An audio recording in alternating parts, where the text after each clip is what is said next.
اور پھر یہاں پر کیا ہے کہ آگے بھی اللہ اور رسول تمہیں دیکھیں گے کہ تم کتنے سچے ہو اپنی بات میں، اور اللہ بھی دیکھ رہا ہے کہ تم اپنی بات میں کتنے سچے ہو۔ جب ہم کسی بات کا عہد کر لیتے ہیں، ارادہ کر لیتے ہیں، تو ہمیں اس میں ثابت قدم رہنا چاہیے، کیونکہ یہاں اللہ یہی کہہ رہے ہیں کہ دیکھیں گے اللہ تعالیٰ کہ تم کتنے سچے ہو۔ اور منافقت کو ناپاکی بتایا، اس لیے اپنے آپ کو ہمیں دیکھتے رہنا چاہیے، اپنے آپ کو ٹیسٹ کرتے رہنا چاہیے، کہیں میرے اندر منافقت نہ ہو۔ اور منافق کے بارے میں بھی بتا دیا گیا، جب کوئی منافق سامنے آئے تو اس سے کیسے ڈیل کرنی ہے، اس کو اگنور کر دینا ہے، بحث نہیں کرنی ان سے، اگنور کر دینا ہے۔ یہ تمہارے سامنے اس لیے قسمیں کھائیں گے تاکہ تم ان سے راضی ہو جاؤ، حالانکہ اگر تم ان سے راضی بھی ہو گئے تو اللہ ایسے نافرمان لوگوں سے راضی نہیں ہوتا۔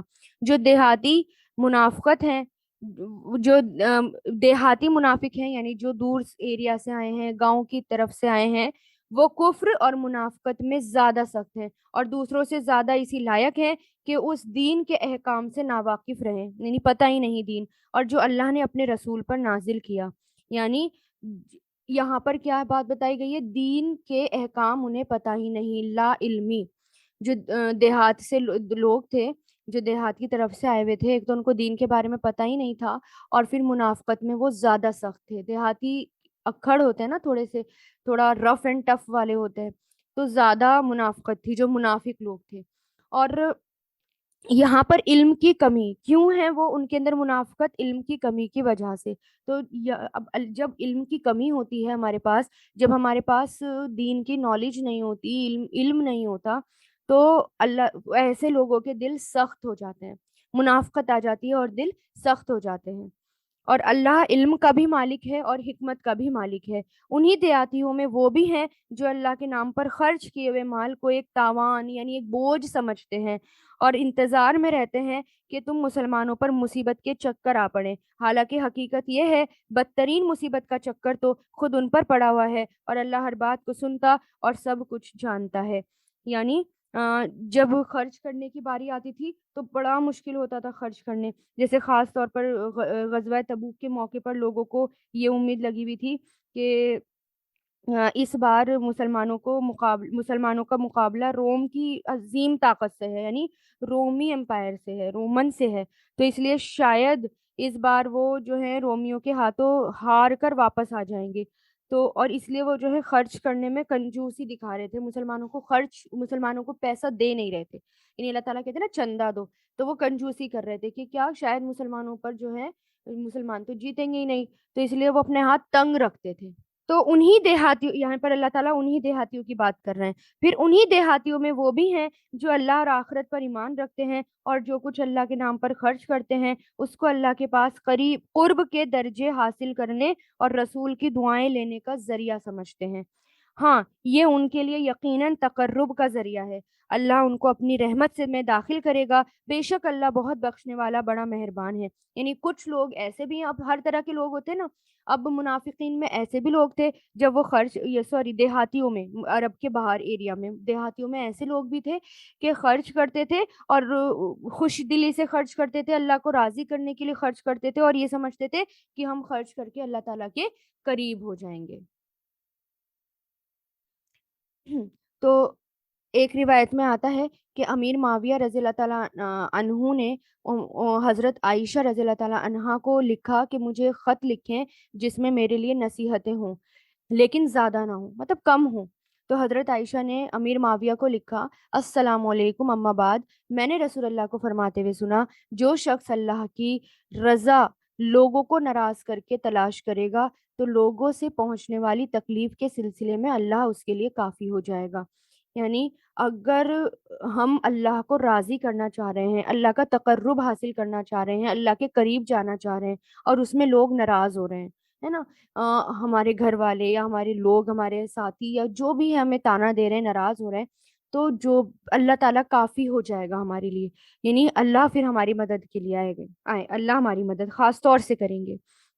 اور مہاجرین اور انصار میں وہ لوگ بھی پہلے ایمان لائے جنہوں نے نیکی کے ساتھ ان کی پیروی کی، اور اللہ ان سب سے راضی ہو گیا اور وہ اس سے راضی ہو گئے، اور اللہ نے ان کے لیے ایسے باغات تیار کر رکھے ہیں جن کے نیچے نہریں بہتی ہیں، جس میں وہ ہمیشہ ہمیشہ رہیں گے، یہی بڑی زبردست کامیابی ہے۔ یعنی مہاجرین، انصار اور والذین والذین اتبعوہم بإحسان، جنہوں نے احسان کے ساتھ ان کی پیروی کی. یہ تابعین کے بارے میں آتا ہے، جو صحابہ کے بعد آئے نا تابعین، ان کے بارے میں. وہ جو ہیں ان کے پاس خالص دین پہنچا اور وہ بالکل تقوی والے تھے. ایسے لوگوں کی اللہ تعالیٰ تعریف کر رہے ہیں. اچھا یہاں ان ایسے لوگوں کے لیے اللہ تعالیٰ بتا رہے ہیں کہ جنت ہے، باغات ہیں. اچھا یہاں پر عربی ٹیکسٹ میں لکھا ہے کہ جناتن تجری تحتہل انہارو. ہر جگہ ہم کیا پڑھتے ہیں؟ تحتہل انہارو.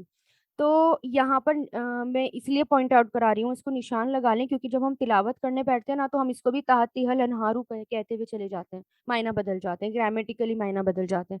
تو اس کو کیا ہے کہ اسٹار لگا لیں، نشان لگا لیں کہ نہیں مجھے یہاں پر دیکھ کر پڑھنا ہے، تحتہل انہارو پڑھنا ہے. ٹھیک ہے، کیونکہ غلطی کر جاتے ہیں لوگ اس میں.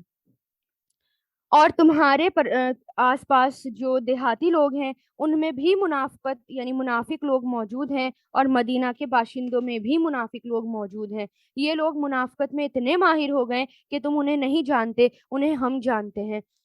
ان کو ہم 2 مرتبہ سزا دیں گے. 2 مرتبہ سزا دینے کا مطلب دنیا میں بھی سزا اور آخرت میں بھی سزا. پھر ان کو ایک زبردست عذاب کی طرف دھکیلا جائے گا، یعنی سنگین عذاب کی طرف دھکیلا جائے گا. اور کچھ لوگ وہ ہیں جنہوں نے اچھا زبردست یعنی جو زیادہ عذاب ہے وہ کون سا عذاب ہے؟ آخرت کا. یعنی دنیا میں بھی عذاب ہوگا اور قبر میں بھی عذاب ہوگا، اور پھر جو سب سے بڑا عذاب ہے وہ کیا ہے؟ آخرت کا. اور کچھ لوگ وہ ہیں جنہوں نے اپنی کوتاہیوں کا اعتراف کر لیا، یعنی مان گئے.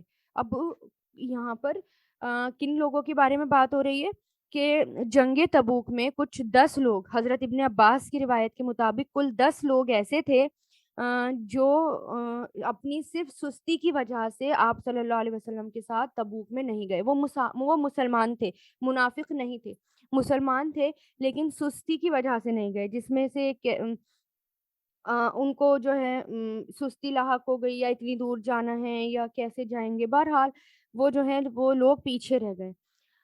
تو جب رسول اللہ چلے گئے، یعنی جب سارا قافلہ چلا گیا، رسول اللہ چلے گئے، تو ان لوگوں کو بڑی شرمندگی ہوئی، بڑے وہ پچھتائے کہ ہم کیوں نہیں گئے رسول اللہ کے ساتھ. اور آپ صلی اللہ علیہ وسلم ابھی تک تبوک سے واپس نہیں آئے تھے، لیکن یعنی رسول اللہ کے واپس آنے کا وقت ہو رہا تھا، رسول اللہ واپس ابھی نہیں آئے تھے کہ انہوں نے کیا سوچا، ان کو اتنی شرمندگی ہوئی اور سچے دل سے اللہ تعالیٰ سے توبہ بھی کرنے لگے. تو اپنے آپ کو خود سزا دینے کے لیے انہوں نے کیا کیا؟ اپنے آپ کو مسجد نبوی میں باندھ دیا، اس کے جو پلرز ہوتے ہیں اس سے باندھ دیا، اور کہا کہ جب تک رسول اللہ خود ہمیں معاف نہیں کریں گے، یا ہمیں کھولیں گے نہیں، تو ہم یہیں پر ہی بندے رہیں گے. جب آپ کی واپسی کا قریب تھا اور جب آپ واپس تشریف لائے تو آپ نے انہیں بندھا ہوا دیکھا، تو پوچھا کہ یہ کیوں بندھے ہوئے ہیں؟ تو پھر آپ صلی اللہ علیہ وسلم کو اس بات کا پتہ چلا، تو رسول اللہ نے فرمایا کہ میں ابھی اس وقت تک ان کو نہیں کھولوں گا جب تک اللہ خود انہیں کھولنے کا حکم نہیں دے گا.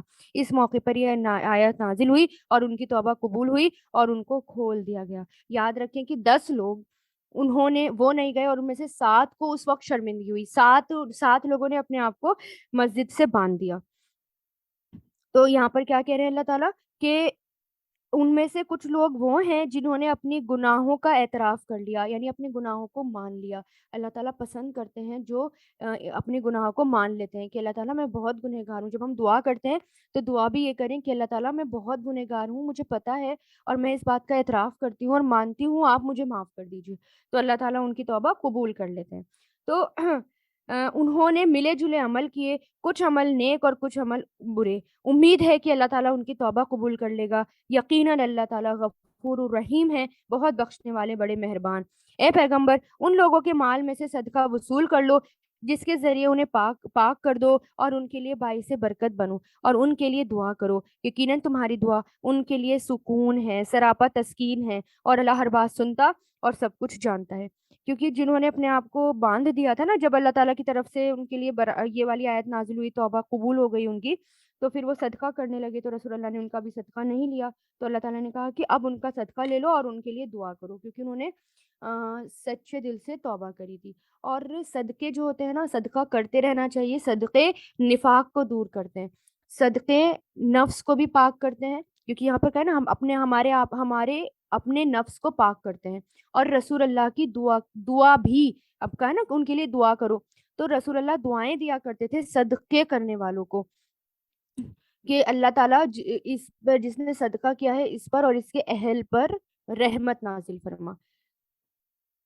کیا ان کو یہ معلوم نہیں کہ اللہ ہی ہے جو اپنے بندوں کی توبہ قبول کرتا ہے اور صدقات بھی قبول کرتا ہے، اور یہ کہ اللہ بہت معاف کرنے والا بڑا مہربان ہے۔ اور ان سے کہو کہ تم عمل کرتے رہو، اللہ اب بھی تمہارا طرز عمل دیکھے گا اور اس کا رسول بھی، اور پھر تمہیں لوٹا کر اس ذات کی طرف پیش کیا جائے گا جس کو کھلی اور چھپی ہوئی تمام باتوں کا علم ہے، پھر وہ تمہیں بتائے گا تم کیا کچھ کرتے ہو۔ اور کچھ اور لوگ وہ ہیں جن کا فیصلہ اللہ کے حکم آنے تک ملتوی کر دیا گیا، یعنی کچھ لوگ ایسے تھے، جو 3 لوگ بچے تھے نا، 3 لوگ جو تھے وہ ان کا فیصلہ ابھی رہ گیا تھا، کیونکہ اس وقت ان کو شرم محسوس ہوئی اور انہوں نے اپنے آپ کو مسجد سے نہیں باندھا، ابھی وہ رہ گئے تھے۔ لیکن جب انہوں نے دیکھا کہ ان کی توبہ قبول ہو گئی ہے، تو پھر وہ انہوں نے رسول اللہ کے پاس وہ لوگ گئے اور پھر انہوں نے اپنے بارے میں بھی بتایا۔ تو اس پر جو جن میں سے حضرت کعب بن مالک تھے، حضرت ہلال بن امیہ اور حضرت مرارہ بن ربیع تھے۔ اب یہ تینوں کیونکہ سستی کی وجہ سے پیچھے رہ گئے تھے، اس میں سے کہتے ہیں کہ ایک صحابی کہتے ہیں ان میں سے کہ ہاں، جب تبوک کا وقت تھا تو ہم نے یہ سوچا ابھی تو قافلہ دھیرے دھیرے چل رہا ہے اور ہمارے پاس سواری ہے، ہم کل کو ان سے تیز سواری پر چل کر اپنی تیز سواری پر چڑھ کر ان تک پہنچ جائیں گے۔ لیکن جب کل ہوئی تو شیطان نے ان کے دل میں وسوسہ ڈالا کہ ابھی تو وہ اتنی دور نہیں پہنچے ہوں گے، تم کل کو نکل جانا۔ پھر کل ہوئی تو 3 دن تک ایسی وسوسے آئے اور پھر شیطان نے ہمیں ورگلا دیا اور ہم رک گئے۔ تو اس طرح شیطان نیک کام کرنے سے ورگلاتا ہے۔ تو انہوں نے بھی پھر توبہ کی، لیکن ابھی ان کی توبہ قبول نہیں ہوئی تھی، اور لگ بھگ 50 دن لگے تھے ان کی توبہ قبول ہونے میں، کیونکہ انہوں نے دیر کر دی تھی نا توبہ کرنے میں۔ تو ان سے جو ہے ان کو سزا بھی دی گئی تھی کہ پورے سوسائٹی میں ان کو بائیکاٹ کر دیا گیا تھا، مسلمان ان سے بات نہیں کرتے تھے، سلام نہیں کرتے تھے، زمین ان پر تنگ ہو گئی تھی، اپنے گھروں میں رہتے تھے، اور وہ بہت روتے تھے، پچھتاتے تھے، اور اس انتظار میں تھے کہ کب اللہ تعالیٰ کی طرف سے توبہ آئے گی اور ہماری توبہ قبول ہوگی۔ مسجد میں جاتے تھے تو کوئی ان سے بات بھی نہیں کرتا تھا، یعنی بالکل ان کا بائیکاٹ کر رکھا تھا۔ اور کچھ لوگ وہ ہیں جن کا فیصلہ ابھی آنے تک ملتوی یعنی پوسٹ پون کر دیا گیا ہے، یا تو اللہ تعالیٰ ان کو سزا دے گا یا معاف کر دے گا، اور اللہ تعالیٰ کا علم بھی کامل ہے اور حکمت بھی، یعنی اللہ تعالیٰ زبردست علم والے ہیں۔ اور کچھ وہ لوگ ہیں جنہوں نے ایک مسجد اس کام کے لیے بنائی ہے کہ مسلمانوں کو نقصان پہنچائے، کافرانہ باتیں کریں، مومنوں میں پھوٹ ڈالیں، اور اس شخص کو ایک اڈھا فراہم کریں جس کی پہلے سے اللہ اور اس کے رسول کے ساتھ جنگ ہے۔ اب یہاں پر ایک مسجد کی بات ہے جو کہ جیسے کہ آپ کو پتہ ہے ایک یہاں پر اشارہ ہے ابو عامر راہب کی طرف۔ وہ بہت بڑا عبادت گزار شخص تھا، بہت بڑا عبادت گزار شخص تھا، لیکن جب آپ یعنی اللہ تعالیٰ کی بہت عبادت کرتا تھا، لیکن عیسائی تھا۔ لیکن جب رسول اللہ آئے تو اس نے رسول اللہ کو نبی ماننے سے انکار کر دیا تھا، اور رسول اللہ پر ایمان لانے سے منع کر دیا تھا، اور پھر منافق بن گیا تھا۔ تو اس نے کیا کرا، یعنی وہ جو ہے اس نے جو ہے وہ وہاں سے چلا گیا حسد کی وجہ سے، حسد کی وجہ سے وہاں سے نکل گیا، اور پھر کیسر روم کی طرف چلا گیا، وہاں پر جو ہے غیر مسلم سے مدد لینے کے لیے گیا، مسلمانوں کو ختم کرنے کے لیے۔ تو اس کے لیے اس نے منافقین سے کہا کہ میں جو ہے لوگوں کو اکٹھا کرنے جا رہا ہوں مسلمانوں کے خلاف دشمنی، مسلمانوں کے خلاف کہ وہ جنگ کی تیاری کریں، اتنے تم اندر ہی کوئی اندر ایسا ہونا چاہیے نا جو مدد کرے، تو تم کیا کرو، ایک مسجد بناؤ، ایک مدینہ سے دور کے علاقے میں مسجد بناؤ، اور وہ مسجد نہیں ہوگی لیکن وہ ہمارا اڈا ہوگی، وہاں بیٹھ کر ہم پلاننگ کریں گے، رسول اللہ کے خلاف پلاننگ کریں گے۔ تو ایسے ہی کرا، منافقین نے مسجد بنائی اور رسول اللہ کے پاس آئے، اور بہانہ کیا بنایا کہ ہمیں یہ والی مسجد جو ہے بہت دور لگتی ہے، اس لیے آپ اس والی جو ہم نے مسجد بنائی ہے وہ کیونکہ دیہات سے اور یہاں تک آنا ہمارے لیے بہت دور ہوتا ہے، تو اس لیے آپ ہماری مسجد میں آئیں اور 2 رکعت نماز پڑھائیں۔ تو رسول اللہ نے کیا کہا، ابھی میں تبوک جا رہا ہوں، واپس آؤں گا تب میں تمہاری مسجد میں نماز پڑھاؤں گا۔ تو اس وقت رسول اللہ چلے گئے۔ جب واپس رسول اللہ آ رہے تھے تبوک سے، تو رسول اللہ نے سوچا کہ میں اس مسجد میں نماز پڑھاؤں، کیونکہ ان کو مہر چاہیے تھے نا اوتھینٹسٹی کی۔ رسول اللہ ایک بار نماز پڑھا دیتے تو وہ مسجد اوتھینٹک ہو جاتی۔ تو رسول اللہ تعالیٰ نے بالکل منع کر دیا کہ وہ مسجد نہیں، وہ تو ایک اڈا ہے، اس میں نماز مت پڑھانا۔ تو پھر پتہ چل گیا ان کی سازشوں کا، اور رسول اللہ نے اس مسجد کو توڑوا دیا۔ تو یہاں پر اسی کی بات ہو رہی ہے کہ کچھ وہ لوگ ہیں جنہوں نے ایک مسجد اس کام کے لیے بنائی کہ مسلمانوں کو نقصان پہنچائیں، کافرانہ باتیں کریں، مومنوں میں پھوٹ ڈالیں، اور اس شخص کو ایک اڈہ فراہم کرائیں، اویلیبل کرائیں، جس کی پہلے سے اللہ اور اس کے رسول کے ساتھ جنگ ہے، اور یہ قسمیں ضرور کھائیں گے کہ بھلائی کے سوا ہماری اور کوئی نیت نہیں، لیکن اللہ اس بات کی گواہی دیتا ہے کہ وہ قطعی جھوٹے ہیں۔ اے پیغمبر، تم اس نام نہاد مسجد میں کبھی بھی نماز کے لیے کھڑے مت ہونا، البتہ وہ مسجد جس کی بنیاد پہلے دن سے تقوی پر رکھی گئی ہے، وہ اس بات کی زیادہ حقدار ہے کہ تم اس میں کھڑے ہو، اور اس میں ایسے لوگ ہیں جو پاک صاف ہونے کو پسند کرتے ہیں، اور اللہ پاک صاف لوگوں کو پسند کرتا ہے۔ اس سے مراد مسجد قباء ہے، مسجد قباء کی طرف اشارہ ہے کہ آپ وہاں نماز پڑھائیں۔ یہ منافقین تھے جنہوں نے قباء کے علاقے میں مسجد بنائی تھی، تو اللہ تعالیٰ کون سی مسجد کہہ رہے ہیں؟ جو رسول اللہ نے مسجد بنائی تھی، تو آپ اس کے اندر نماز پڑھائیں، ٹھیک ہے۔ تو اور اس میں دیکھیں کہ مسجد قباء، وہاں پر کچھ لوگ رہتے ہیں، اللہ تعالیٰ نے ان کی تعریف کری کہ وہ لوگ پاک صاف رہتے ہیں۔ تو یہ جو ہے اس مسجد میں آپ کو پتہ ہے کہ کتنا اجر ہے نماز پڑھنے کا، اور کتنا زیادہ درجات بلند ہوتے ہیں نماز پڑھنے سے۔ رسول اللہ جایا کرتے تھے، وہاں نماز پڑھا کرتے تھے، تو اللہ تعالیٰ نے کہا کہ آپ وہیں پر جائیں، اور وہاں پر جو لوگ رہتے ہیں وہ پاکی کو پسند کرتے ہیں۔ ان کے اندر خاص بات یہ تھی کہ جب وہ استنجا کرتے تھے تو مٹی یوز کرنے کے بعد وہ پانی کی یہ اسپیشلٹی تھی کہ وہ پانی کا بھی یوز کرتے تھے مٹی کے بعد، تو ان کے اندر بہت زیادہ پاکی تھی۔ تو اللہ تعالیٰ ایسے لوگوں کی تعریف کر رہے ہیں جو پاکی کو پسند کرتے ہیں۔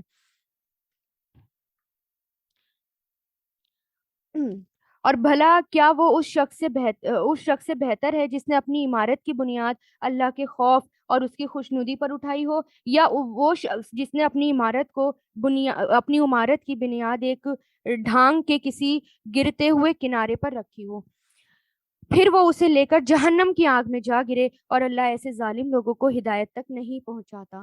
یعنی جو ایسی عمارت بناتا ہے جو کہ فتنے کے لیے ہوتی ہے، تو یاد رکھیں جو برا عمل بد نیتی سے کوئی نیک کام کرنے کی کوشش کرتے ہیں، دکھاوا کرتے ہیں بد نیتی سے، تو وہ اسی میں جا کر گرتے ہیں، یعنی وہ ان پر الٹا پڑ جاتا ہے جیسے ان لوگوں پر پڑا۔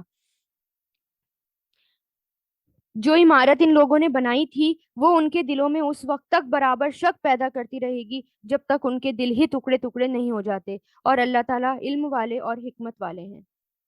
واقعہ یہ ہے کہ اللہ نے مومنوں کو اس کی جانیں اور ان کے مال اس بات کے بدلے خرید لیے ہیں کہ جنت انہی کی ہے، اور اللہ کے راستے میں جنگ کرتے ہیں جس کے نتیجے میں مارتے بھی ہیں اور مرتے بھی ہیں۔ یہ ایک سچا وعدہ ہے جس کی ذمہ داری اللہ نے تورات اور انجیل میں بھی لی ہے اور قرآن میں بھی لی ہے، اور کون ہے جو اللہ سے زیادہ اپنے عہد کو پورا کرنے والا ہے؟ لہٰذا اپنے اس سودے پر خوشی بناؤ جو تم نے اللہ سے کیا ہے، یہ بڑی زبردست کامیابی ہے۔ کون سا سودا؟ کون سا؟ جو اللہ تعالیٰ سے لیا ہے، یعنی مومن اگر اپنی جانیں، اپنی مال، اپنے اسکلز، اپنی صلاحیتیں اللہ تعالیٰ کے کاموں میں لگائیں گے تو اس کے بدلے میں ان کو کیا ملے گی؟ جنت ملے گی۔ تو یہ کیا ہے؟ یہ ایک سودا ہے، ٹھیک ہے۔ تو رسول اللہ کے ذریعے جو ہم تک پہنچا ہے، تو یہاں پر کیا کہا جا رہا ہے؟ تم کام کرو، نیک عمل کرو، اس کے بدلے میں تمہیں جنت ملے گی۔ رسول اللہ صلی اللہ علیہ وسلم نے فرمایا، خبردار، سن لو، اللہ کا سودا بڑا مہنگا ہے، سن لو، بے شک اللہ کا سودا جنت ہے، تم سے مال اور جان لیتا ہے اور بدلے میں تمہیں جنت دیتا ہے۔ جنہوں نے یہ کامیابی کا سودا کیا ہے وہ کون لوگ ہیں؟ اب بتایا گیا ہے کہ ایسے سودا کرنے والے کون سے لوگ ہوتے ہیں جو ایسی بزنس کرتے ہیں، ایسی تجارت کرتے ہیں اللہ تعالیٰ کے ساتھ۔ توبہ کرنے والے، التائبون، اللہ کی بندگی کرنے والے، اس کی حمد کرنے والے، روزے رکھنے والے، رکوع میں جھکنے والے، سجدہ گزارنے والے، نیکی کا حکم دینے والے، برائی سے روکنے والے، اور اللہ کی قائم کی ہوئی حدوں کی حفاظت کرنے والے۔ اے پیغمبر، ایسے مومنوں کو خوشخبری دے دو۔ تو یہاں پر ہم دیکھ رہے ہیں نا، ہم نے پہلے بھی دیکھا کہ جو کامیاب ہونے والے لوگ ہیں ان کی ایک اسپیشلٹی یہ بھی تھی کہ وہ نیکی کا حکم اور برائی سے روکتے ہیں، یعنی دین کی دعوت کا کام کرتے ہیں۔ یہ بات نہ تو نبی کو زیب دیتی ہے، یعنی نبی کے شان ہے، نہ دوسرے مومنوں کے کہ وہ مشرکین کے لیے مغفرت کی دعا کریں، چاہے وہ رشتہ دار ہی کیوں نہ ہوں، جب کہ ان پر بات پوری طرح واضح ہو گئی کہ وہ دوزخی لوگ ہیں۔ یعنی مشرکین کے لیے دعا کرنا منع ہے، جو جو مشرکین ہوتے ہیں ان کے لیے مغفرت کی دعا کرنا، کیونکہ اللہ تعالیٰ نے کہا ہے نا کہ اللہ تعالیٰ شرک کو کبھی بھی معاف نہیں کریں گے، اس کے علاوہ اللہ تعالیٰ سب کچھ معاف کر سکتے ہیں۔ تو جب پتہ ہے کہ کوئی ایک مشرک ہے تو پھر اس کے لیے مغفرت کی دعا کو منع کر دیا گیا۔ ہدایت کی دعا کر سکتے ہیں، ہاں اللہ تعالیٰ ان کو ہدایت دے۔ اور ابراہیم علیہ السلام نے اپنے باپ کے لیے جو مغفرت کی دعا مانگی تھی، اس کی وجہ اس کے سوا کچھ نہیں تھی کہ انہوں نے اس باپ سے ایک وعدہ کر لیا تھا۔ پھر جب ان پر یہ بات کلیئر ہو گئی، واضح ہو گئی کہ وہ اللہ کا دشمن ہے، تو وہ اس سے دستبردار ہو گئے، یعنی بری ہو گئے۔ حقیقت یہ ہے کہ ابراہیم علیہ السلام بڑی آہیں بھرنے والے، یعنی بڑے نرم دل اور بڑے بردبار تھے۔ یعنی یہ جو ہے صحیح بخاری اور صحیح مسلم میں آتا ہے کہ رسول اللہ صلی اللہ علیہ وسلم کے چچا ابو طالب نے آپ صلی اللہ علیہ وسلم کی بڑی مدد کی تھی، لیکن جب ان کا آخری وقت آیا، اسلام قبول نہیں کیا، جب ان کی وفات کا وقت آیا تو آپ صلی اللہ علیہ وسلم نے انہیں ترغیب دی کہ وہ کلمہ پڑھ کے مسلمان ہو جائیں، مگر اس وقت بہت سے لوگ تھے جیسے ابو جہل وغیرہ، انہوں نے مسلمان ہونے نہیں دیا۔ تو آپ صلی اللہ علیہ وسلم نے اس وقت یہ فرمایا تھا کہ میں آپ کے لیے اس وقت تک استغفار کرتا رہوں گا جب تک کہ مجھے منع نہیں کر دیا جائے گا۔ تو یہاں پر اللہ تعالیٰ نے پھر مشرکین کے لیے استغفار کرنے کو منع کر دیا۔ اسی طرح مسلمانوں میں بہت سے لوگ ایسے تھے جو اپنے مشرک باپ کے لیے یا مشرک بھائی بہنوں کے لیے دعا کرتے تھے اور کہتے تھے ابراہیم علیہ السلام نے بھی تو کی تھی، تو اس لیے اللہ تعالیٰ یہاں بتا رہے ابراہیم علیہ السلام نے جب تک کی تھی جب تک ان کو پتہ نہیں تھا، لیکن جب پتہ چل گیا اللہ تعالیٰ نے منع کر دیا تو پھر وہ رک گئے۔ اور اللہ ایسا نہیں کہ کسی قوم کو ہدایت دینے کے بعد گمراہ کر دے جب تک اس نے ان کو یہ کلیئر واضح نہ کر دیا ہو کہ انہیں کن باتوں سے بچنا ہے۔ یقین رکھو اللہ ہر چیز کو خوب جاننے والا ہے۔ یقیناً اللہ ہی ہے جس کے قبضے میں سارے آسمان اور زمین کی سلطنت ہے، وہ زندگی بھی دیتا ہے، موت بھی دیتا ہے، اور اللہ کے سوا کوئی تمہارا نہ تو رکھوالا ہے اور نہ ہی مددگار ہے۔ حقیقت یہ ہے اللہ نے رحمت کی نظر فرمائی ہے نبی پر اور ان مہاجرین پر اور انصار پر جنہوں نے ایسی مشکل کی گھڑی میں نبی کا ساتھ دیا جبکہ قریب تھا کہ ان میں سے ایک گروہ کے دل ڈگمگا جاتے، پھر اللہ نے ان کے حال پر توجہ فرمائی، یقیناً وہ ان کے لیے بہت شفیق، بہت مہربان ہے۔ تو اللہ تعالیٰ ایسے لوگوں کی تعریف کی ہے جو یا تو مہاجر بنتے ہیں یا انصار، مہاجر اور انصار۔ تو ہمیں بھی کیا کرنا ہے، یا تو ہم مہاجر بنیں یا ہم انصار بن کر مدد کریں، دین کی خدمت کریں۔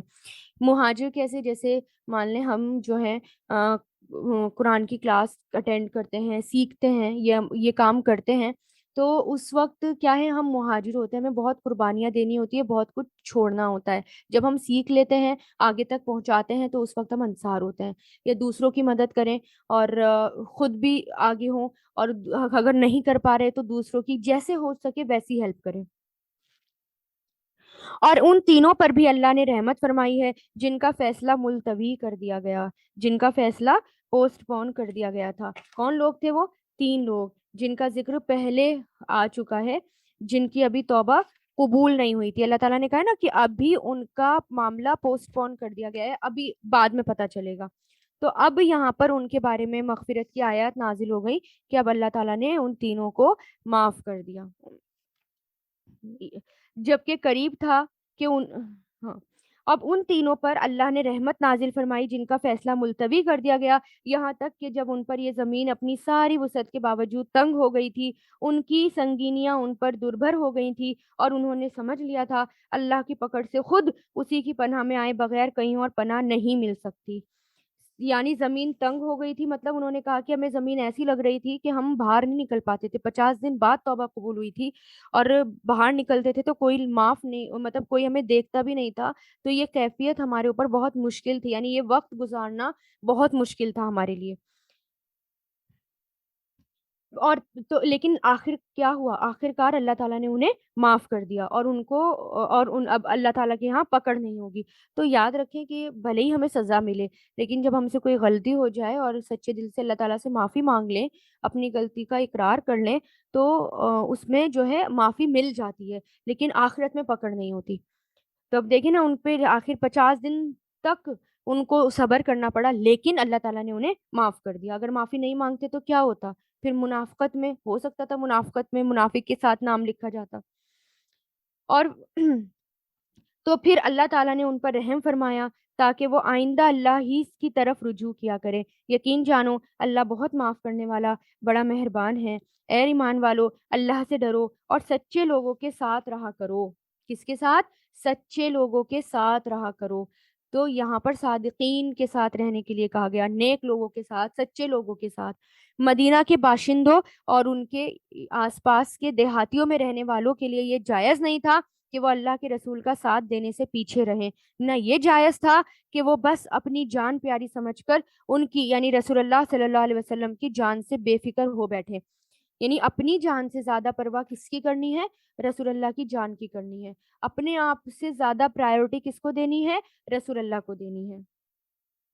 یہ اس لیے کہ ان مہاجرین کو جب کبھی اللہ کے راستے میں پیاس لگتی ہے، یا تھکن ہوتی ہے، یا بھوک ستاتی ہے، یا وہ کوئی ایسا قدم اٹھاتے ہیں جو کافروں کو کٹھن میں ڈالیں، یا دشمنوں کے مقابلے میں کوئی کامیابی حاصل کرتے ہیں، تو ان کے اعمال نامے میں ہر ایسے کام کے وقت ایک نیک عمل ضرور لکھ دیا جاتا ہے۔ یقین جانو اللہ نیک لوگوں کے کسی بھی عمل کو بیکار جانے نہیں دیتا، ہے نا؟ تو جو بھی ہم نیت کرتے ہیں، جیسی ہم کوئی نیت کرتے ہیں، کوئی بھی نیک عمل کرتے ہیں، فوراً لکھ دیا جاتا ہے، اس کی نیکی لکھ دی جاتی ہے۔ جیسے چھوٹا سا کام کہ رسول اللہ نے فرمایا جو اپنے بستر پر آئے اور اس کی نیت یہ ہو کہ وہ رات کو اٹھ کر نماز پڑھے گا، تو تہجد یعنی، پھر اس پر نیند غالب آ جائے، یعنی نیند وہ جو ہے اٹھ نہیں پایا، نیند کا ایسا غلبہ ہوا کہ سوتے سوتے صبح ہو گئی، تو اس کی جس عمل کی یعنی تہجد کی نیت نے اسے سلایا تھا، تو اس کا ثواب بھی اسے ملے گا۔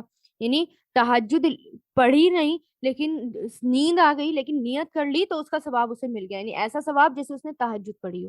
ایسا ہوتا ہے نا، بہت لوگ ہوتے ہیں تہجد پڑھتے ہیں لیکن کبھی کبھار ایسا ہو جاتا ہے سوتے کے سوتے رہ جاتے ہیں اور اٹھتے ہیں تو کہتے ہیں اللہ آج تو میری تہجد نکل گئی، مجھے تو تہجد پڑھنی تھی، نیت ہوتی ہے تو ان کو تہجد کا ثواب مل گیا ہوتا ہے۔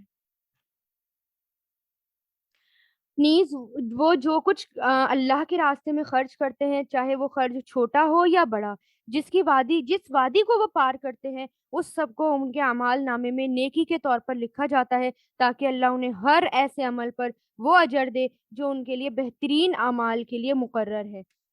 یعنی ہر وقت ان کو اجر مل رہا ہوتا ہے۔ اور مسلمانوں کے لیے بھی مناسب نہیں کہ وہ ہمیشہ سب کے سب جہاد کے لیے نکل کھڑے ہوں۔ پہلے سب کو جہاد کے لیے نکلنا ہوتا تھا نا، لیکن اب کیونکہ اب مسلمان زیادہ ہو گئے تھے، تو اب سب کے لیے لازم نہیں تھا، اب کچھ لوگ نکلے۔ لہٰذا ایسا کیوں نہ ہو کہ ان کی ایک ہر بڑی جماعت میں سے ایک گروہ جہاد کے لیے نکلا کرے، تاکہ جو لوگ جہاد میں نہ گئے ہوں وہ دین کی سمجھ بوجھ حاصل کرنے کے لیے محنت کریں، اور جب ان کی قوم کے لوگ جو جہاد میں گئے تھے ان کے پاس واپس آئیں تو یہ ان کو خبردار کرے تاکہ وہ گناہوں سے بچ کر رہیں۔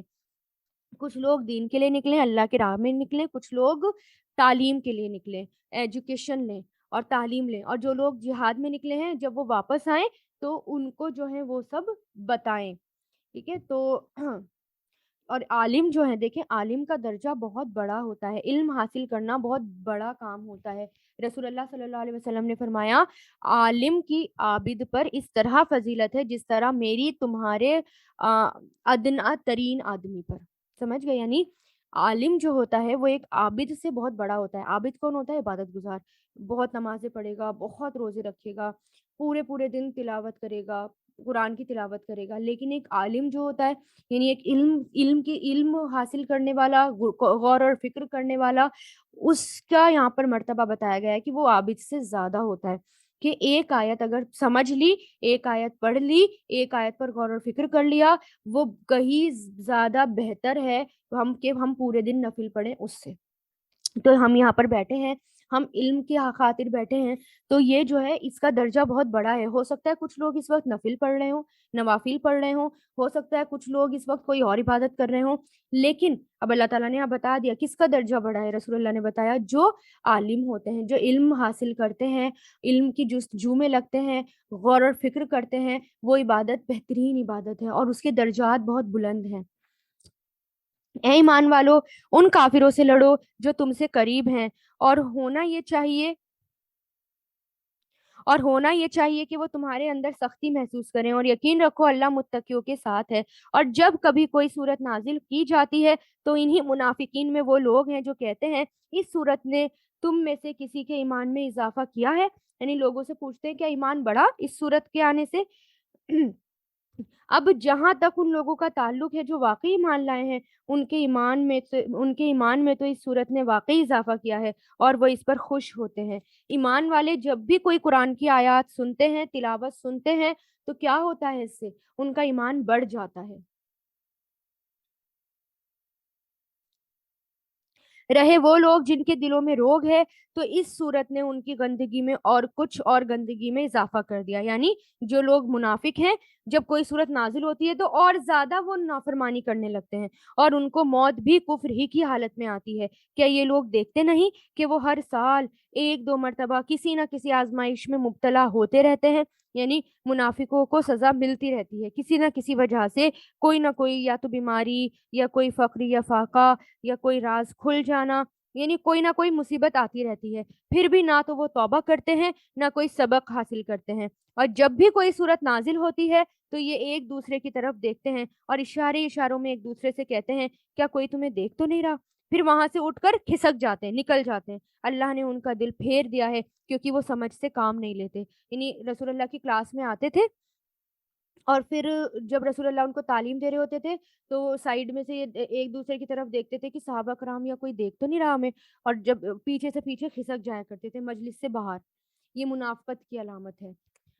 لوگوں، تمہارے پاس ایک ایسا رسول آیا ہے جو تم ہی میں سے ہے، جس کو تمہاری ہر تکلیف بہت گراں معلوم ہوتی ہے، جسے تمہاری بھلائی کی دھن لگی ہوئی ہے، جو مومنوں کے لیے انتہائی شفیق ہیں، نہایت مہربان ہیں۔ پھر بھی اگر یہ لوگ منہ موڑے تو اے رسول ان سے کہہ دو، حسبی اللہ لا الہ الا اللہ علیہ توکلت وہو رب العرش العظیم۔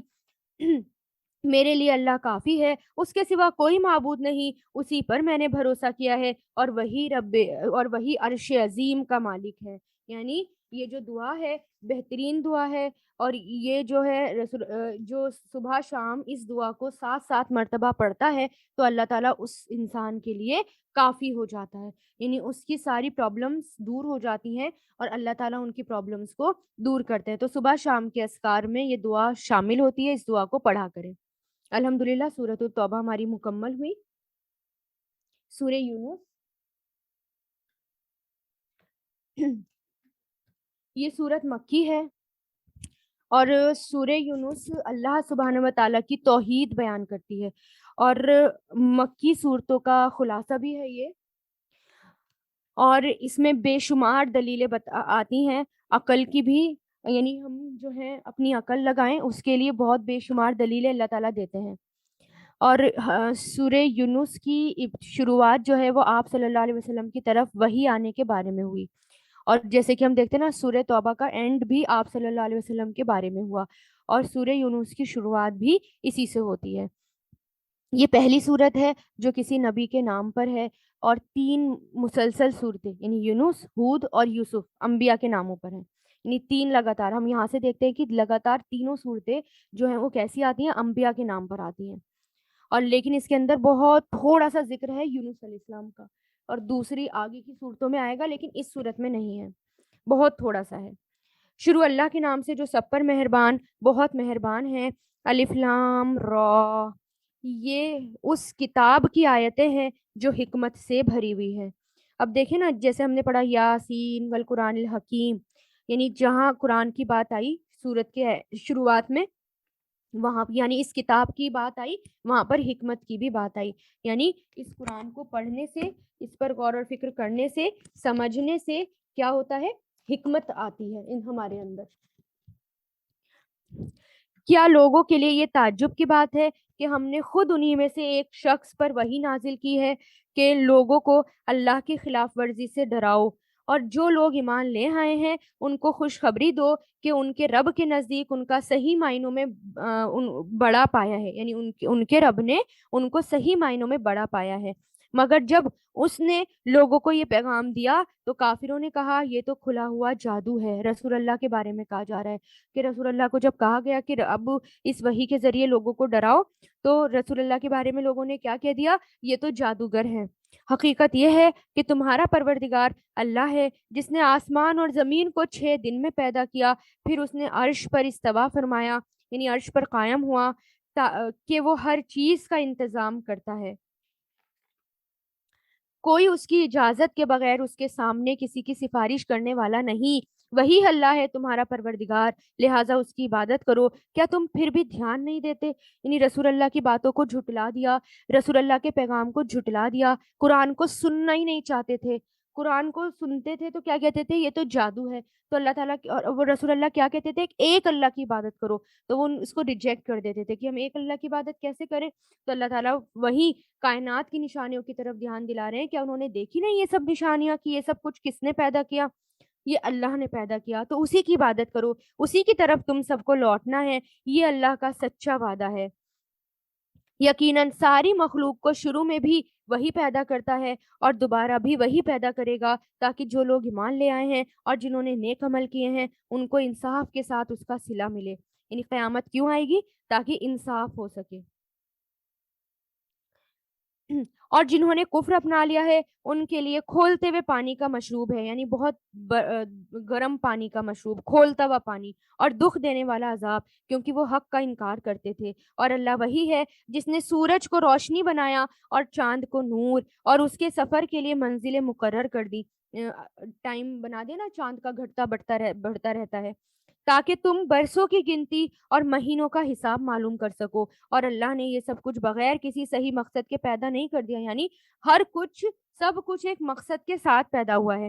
یہ وہ نشانیاں ہیں ان لوگوں کے لیے جو کھول کھول کر بیان کرتا ہے تاکہ وہ سمجھ رکھتے ہوں۔ یعنی ان سب نشانیوں پر کون دھیان دیتے ہیں؟ یہ کس کے لیے نشانیاں ہیں؟ یہ جو یعلمون ہیں، جو علم رکھتے ہیں، سمجھ رکھتے ہیں، علم والے جو ہوتے ہیں وہ ان سب نشانیوں پر غور اور فکر کرتے ہیں۔ حقیقت یہ ہے دن رات کے آگے پیچھے آنے میں اور اللہ نے آسمان اور زمین میں جو کچھ پیدا کیا ہے ان میں ان لوگوں کے لیے بڑی نشانیاں ہیں جن کے دل میں اللہ کا خوف ہو، یتقون۔ یعنی یہ سب نشانیاں غور کرتے ہیں، پہلے کیا کہا؟ علم والے۔ جب علم آ جاتا ہے تو لوگ اللہ تعالیٰ کی نشانیوں پر غور اور فکر کرنا شروع کر دیتے ہیں، پھر وہ متقی بن جاتے ہیں۔ ایسے ہی ہوتا ہے نا، جب ہمیں نہیں پتا تھا قرآن تو کیا ہم دیکھتے تھے یہ زمین اور یہ آسمان، یہ چیٹی، یہاں تک کہ یہ پیڑ پودے؟ نہیں، لیکن جب علم آیا، قرآن کا علم ہمیں ملا، ہم نے اس میں غور و فکر کرنی شروع کری، اللہ کی پہچان اور بڑھ گئی اور اللہ کے قریب ہو گئے، متقی بن گئے۔ جو لوگ ہم سے آخرت میں ملنے کی کوئی امید ہی نہیں رکھتے ہیں اور دنیاوی زندگی میں مگن ہیں اور اس پر مطمئن ہو گئے ہیں، اور جو ہماری نشانیوں سے غافل ہیں، ان کا ٹھکانہ اپنے کرتوت کی وجہ سے دوزخ ہے۔ دوسرے وہ لوگ ہیں جو ایمان لائے ہیں اور جنہوں نے نیک عمل کیے ہیں، ان کے ایمان کی وجہ سے ان کا پروردگار ان کو اس منزل تک پہنچائے گا کہ نعمتوں سے بھرے باغات ہوں گے اور ان کے نیچے نہریں بہتی ہوں گی۔ سبحان اللہ۔ اس میں داخلے کے وقت ان کی پکار یہ ہوگی، یا اللہ تیری ذات ہر عیب سے پاک ہے، اور وہ ایک دوسرے کے خیر مقدم کے لیے لفظ بولیں گے، وہ سلام ہوگا، اور ان کی آخری پکار یہ ہوگی، تمام تعریفیں اللہ کی ہیں جو سارے جہانوں کا پروردگار ہے۔ ہم پڑھتے ہیں نا آخر میں وآخر دعواہم ان الحمد للہ رب العالمین، تو یہ ان کی آخری پکار ہوگی، اور یہی کلمات جو ہیں وہ جنت میں پڑھیں گے لوگ، جنتی لوگ ایک دوسرے کو کہیں گے کہ تمام تعریفیں اللہ کی ہیں، اور جنت میں سلامتی ہی سلامتی والے ورڈ ایک دوسرے سے بولیں گے۔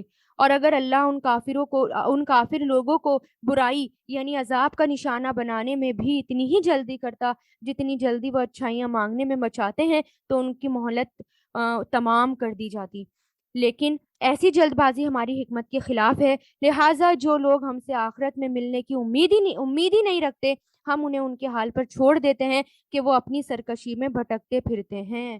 یعنی جو لوگ اللہ پر ایمان نہیں لاتے، آخرت پر یقین نہیں رکھتے، اللہ ان کو ان کے حال پر چھوڑ دیتے ہیں، ہے نا، اور تاکہ وہ بھٹکتے پھریں۔ آج ہم کہتے ہیں نا، بہت ایسے لوگ ہوتے ہیں جو مسلمانوں کے خلاف ہوتے ہیں، ہٹ دھرم ہوتے ہیں، لیکن نہ تو ان کو کبھی کوئی بیماری آتی ہے نہ جلدی سے موت آتی ہے۔ ہم سوچتے ہیں پتہ نہیں کیوں نہیں ہوتا ان کے ساتھ ایسا، کیوں؟ کیونکہ اللہ تعالیٰ ان کو ڈھیل دے رہے ہیں تاکہ وہ اور زیادہ گناہ کریں اور زیادہ سرکشی میں بھٹکتے پھریں۔ اور جب انسانوں کو کوئی تکلیف پہنچتی ہے تو وہ لیٹے بیٹھے کھڑے ہوئے ہر حالت میں ہمیں پکارتا ہے، پھر جب ہم اس کی تکلیف دور کر دیتے ہیں تو وہ اس طرح چل کھڑا ہوتا ہے جیسے کبھی اپنے آپ کو پہنچنے والی تکلیف میں اس نے ہمیں پکارا ہی نہیں تھا۔ یہی حال ہے نا ہمارا بھی، کہ جب مصیبت آتی ہے نا، جب کوئی پرابلم آتی ہے، فوراً نمازیں بھی پڑھنے لگتے ہیں، بہت زیادہ متقی بھی بن جاتے ہیں، اور بہت زیادہ جو ہے تسبیح پڑھنی شروع کر دیتے ہیں، روزے رکھنے شروع کر دیتے ہیں۔ جب اللہ تعالیٰ ہم سے مصیبتیں دور کرتا ہے تو ہم سب کچھ بھول جاتے ہیں، واپس پہلے جیسے روٹین پر آ جاتے ہیں۔ یہی حال مشرکین کا تھا، مصیبت آتی تھی تو اللہ کو پکارتے تھے، اور جب مصیبت چلی جاتی تھی تو پھر واپس معبودوں کو اپنے پکارنا شروع کر دیتے تھے۔ جو لوگ حد سے گزر جاتے ہیں انہیں اپنے کرتوت اسی طرح خوشنما معلوم ہوتے ہیں، اور ہم نے تم سے پہلے کئی قوموں کو اس موقع پر بھی ہلاک کیا جب انہوں نے ظلم کا ارتکاب کیا اور ان کے پیغمبر ان کے پاس روشن دلیل لے کر آئے تھے۔ ایسے مجرم لوگوں کو ہم ایسا ہی بدلہ دیتے ہیں۔ پھر ہم نے ان کے بعد زمین میں تم کو جانشین بنایا تاکہ یہ دیکھیں کہ تم کیسے عمل کرتے ہو۔ اور وہ لوگ جو آخرت میں ہم سے ملنے کی امید ہی نہیں رکھتے، جب ان کے سامنے ہماری آیتیں پڑھی جاتی ہیں جبکہ وہ بالکل واضح ہوتی ہیں، کلیئر ہوتی ہیں، تو وہ کہتے ہیں کہ یہ نہیں، کوئی اور قرآن لے کر آؤ یا اس میں چینجز کر دو، تبدیلی کر دو۔ اے پیغمبر ان سے کہہ دو مجھے یہ حق نہیں پہنچتا کہ میں اس میں اپنی طرف سے کوئی تبدیلی کروں، میں تو کسی اور چیز کی نہیں، صرف اس وحی کی پیروی کرتا ہوں جو مجھ پر نازل کی گئی ہے، اور اگر کبھی میں اپنے رب کی نافرمانی کر بیٹھوں تو مجھے ایک زبردست دن کا عذاب کا خوف ہے۔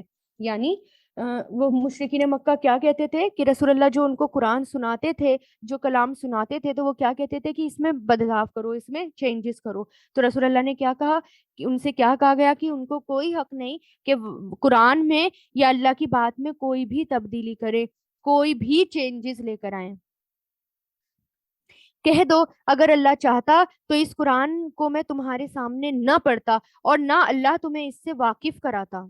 آخر اس سے پہلے بھی تو میں تمہارے درمیان ایک عمر بسر کر چکا ہوں، یعنی تمہارے بیچ میں 40 سال تک رہا ہوں۔ 40 سال تک رسول اللہ نے ان کو کوئی قرآن نہیں سنایا، اب اللہ کا حکم آیا، سنا رہے ہیں، پھر آخر تم کیوں نہیں سمجھتے؟ تو رسول اللہ کہہ رہے ہیں میں 40 سال رہا، تم دیکھتے نہیں کہ میں نے، کیونکہ رسول اللہ نے 40 سال جب ان کے یہاں رہے تو کبھی جھوٹ نہیں بولا اور کبھی امانت میں خیانت نہیں کری، اور صدیق اور امین کا لقب ملا۔ پھر بھی جو ہے جب رسول اللہ پیغام لے کر آئے تو جادو بتا دیا، جھوٹا بتا دیا، طرح طرح کے الزام لگانے شروع کر دیے۔ کیا پھر بھی تم عقل سے کام نہیں لیتے؟ پھر اس شخص سے بڑا ظالم کون ہوگا جو اللہ پر جھوٹا بہتان باندھے یا اس کی آیتوں کو جھٹلائے؟ یقین رکھو کہ مجرم لوگ کامیاب نہیں ہوتے، فلاح نہیں پاتے، اور یہ لوگ اللہ کو چھوڑ کر ان من گھڑت خداؤں کی عبادت کرتے ہیں جو نہ تو انہیں کوئی نقصان پہنچا سکتے ہیں نہ ان کو فائدہ دے سکتے ہیں، اور کہتے ہیں یہ اللہ کے پاس ہماری سفارش کرنے والے ہیں۔ اے پیغمبر ان سے کہہ دو کیا تم اللہ کو اس چیز کی خبر دے رہے ہو جس کا کوئی وجود اللہ کے علم میں ہے ہی نہیں، نہ آسمان میں نہ زمین میں؟ حقیقت یہ ہے اللہ ان کی مشرکانہ باتوں سے بالکل پاک اور بہت بڑا ہے، بالا و برتر ہے۔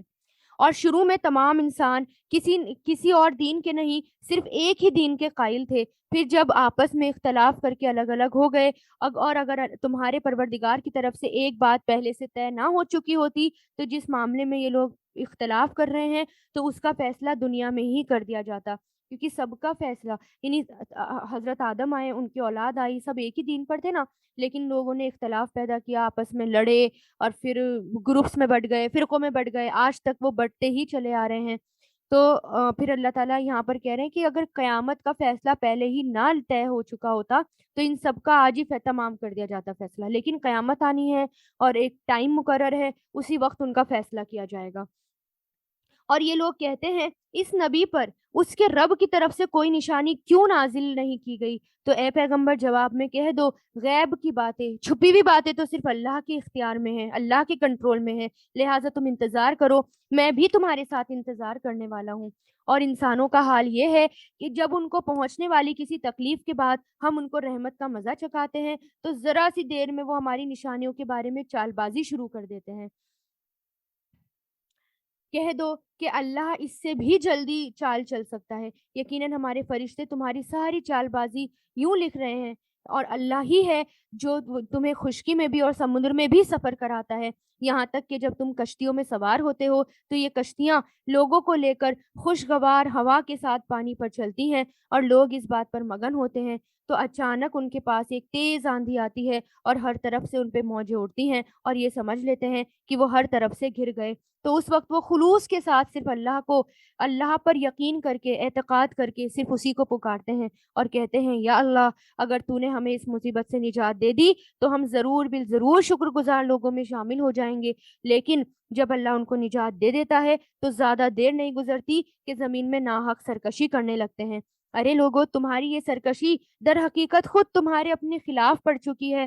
اب تو دنیاوی زندگی کے مزے اڑا لو، آخر کو ہمارے پاس ہی تمہیں لوٹ کر آنا ہے، اس وقت ہمیں تمہیں بتائیں گے کہ تم کیا کچھ کر رہے تھے۔ وہی عمل مشرکین کا، اور وہی اور ان کی چال بازیاں کیا ہیں کہ طنز کرتے تھے، دین پر طنز کرتے تھے، رسول اللہ پر طنز کرتے تھے، مسلمانوں کے خلاف سازشیں چلتے تھے۔ تو اللہ تعالیٰ ہی ہے جو ہر حال میں اپنے بندوں کی مدد کرتا ہے۔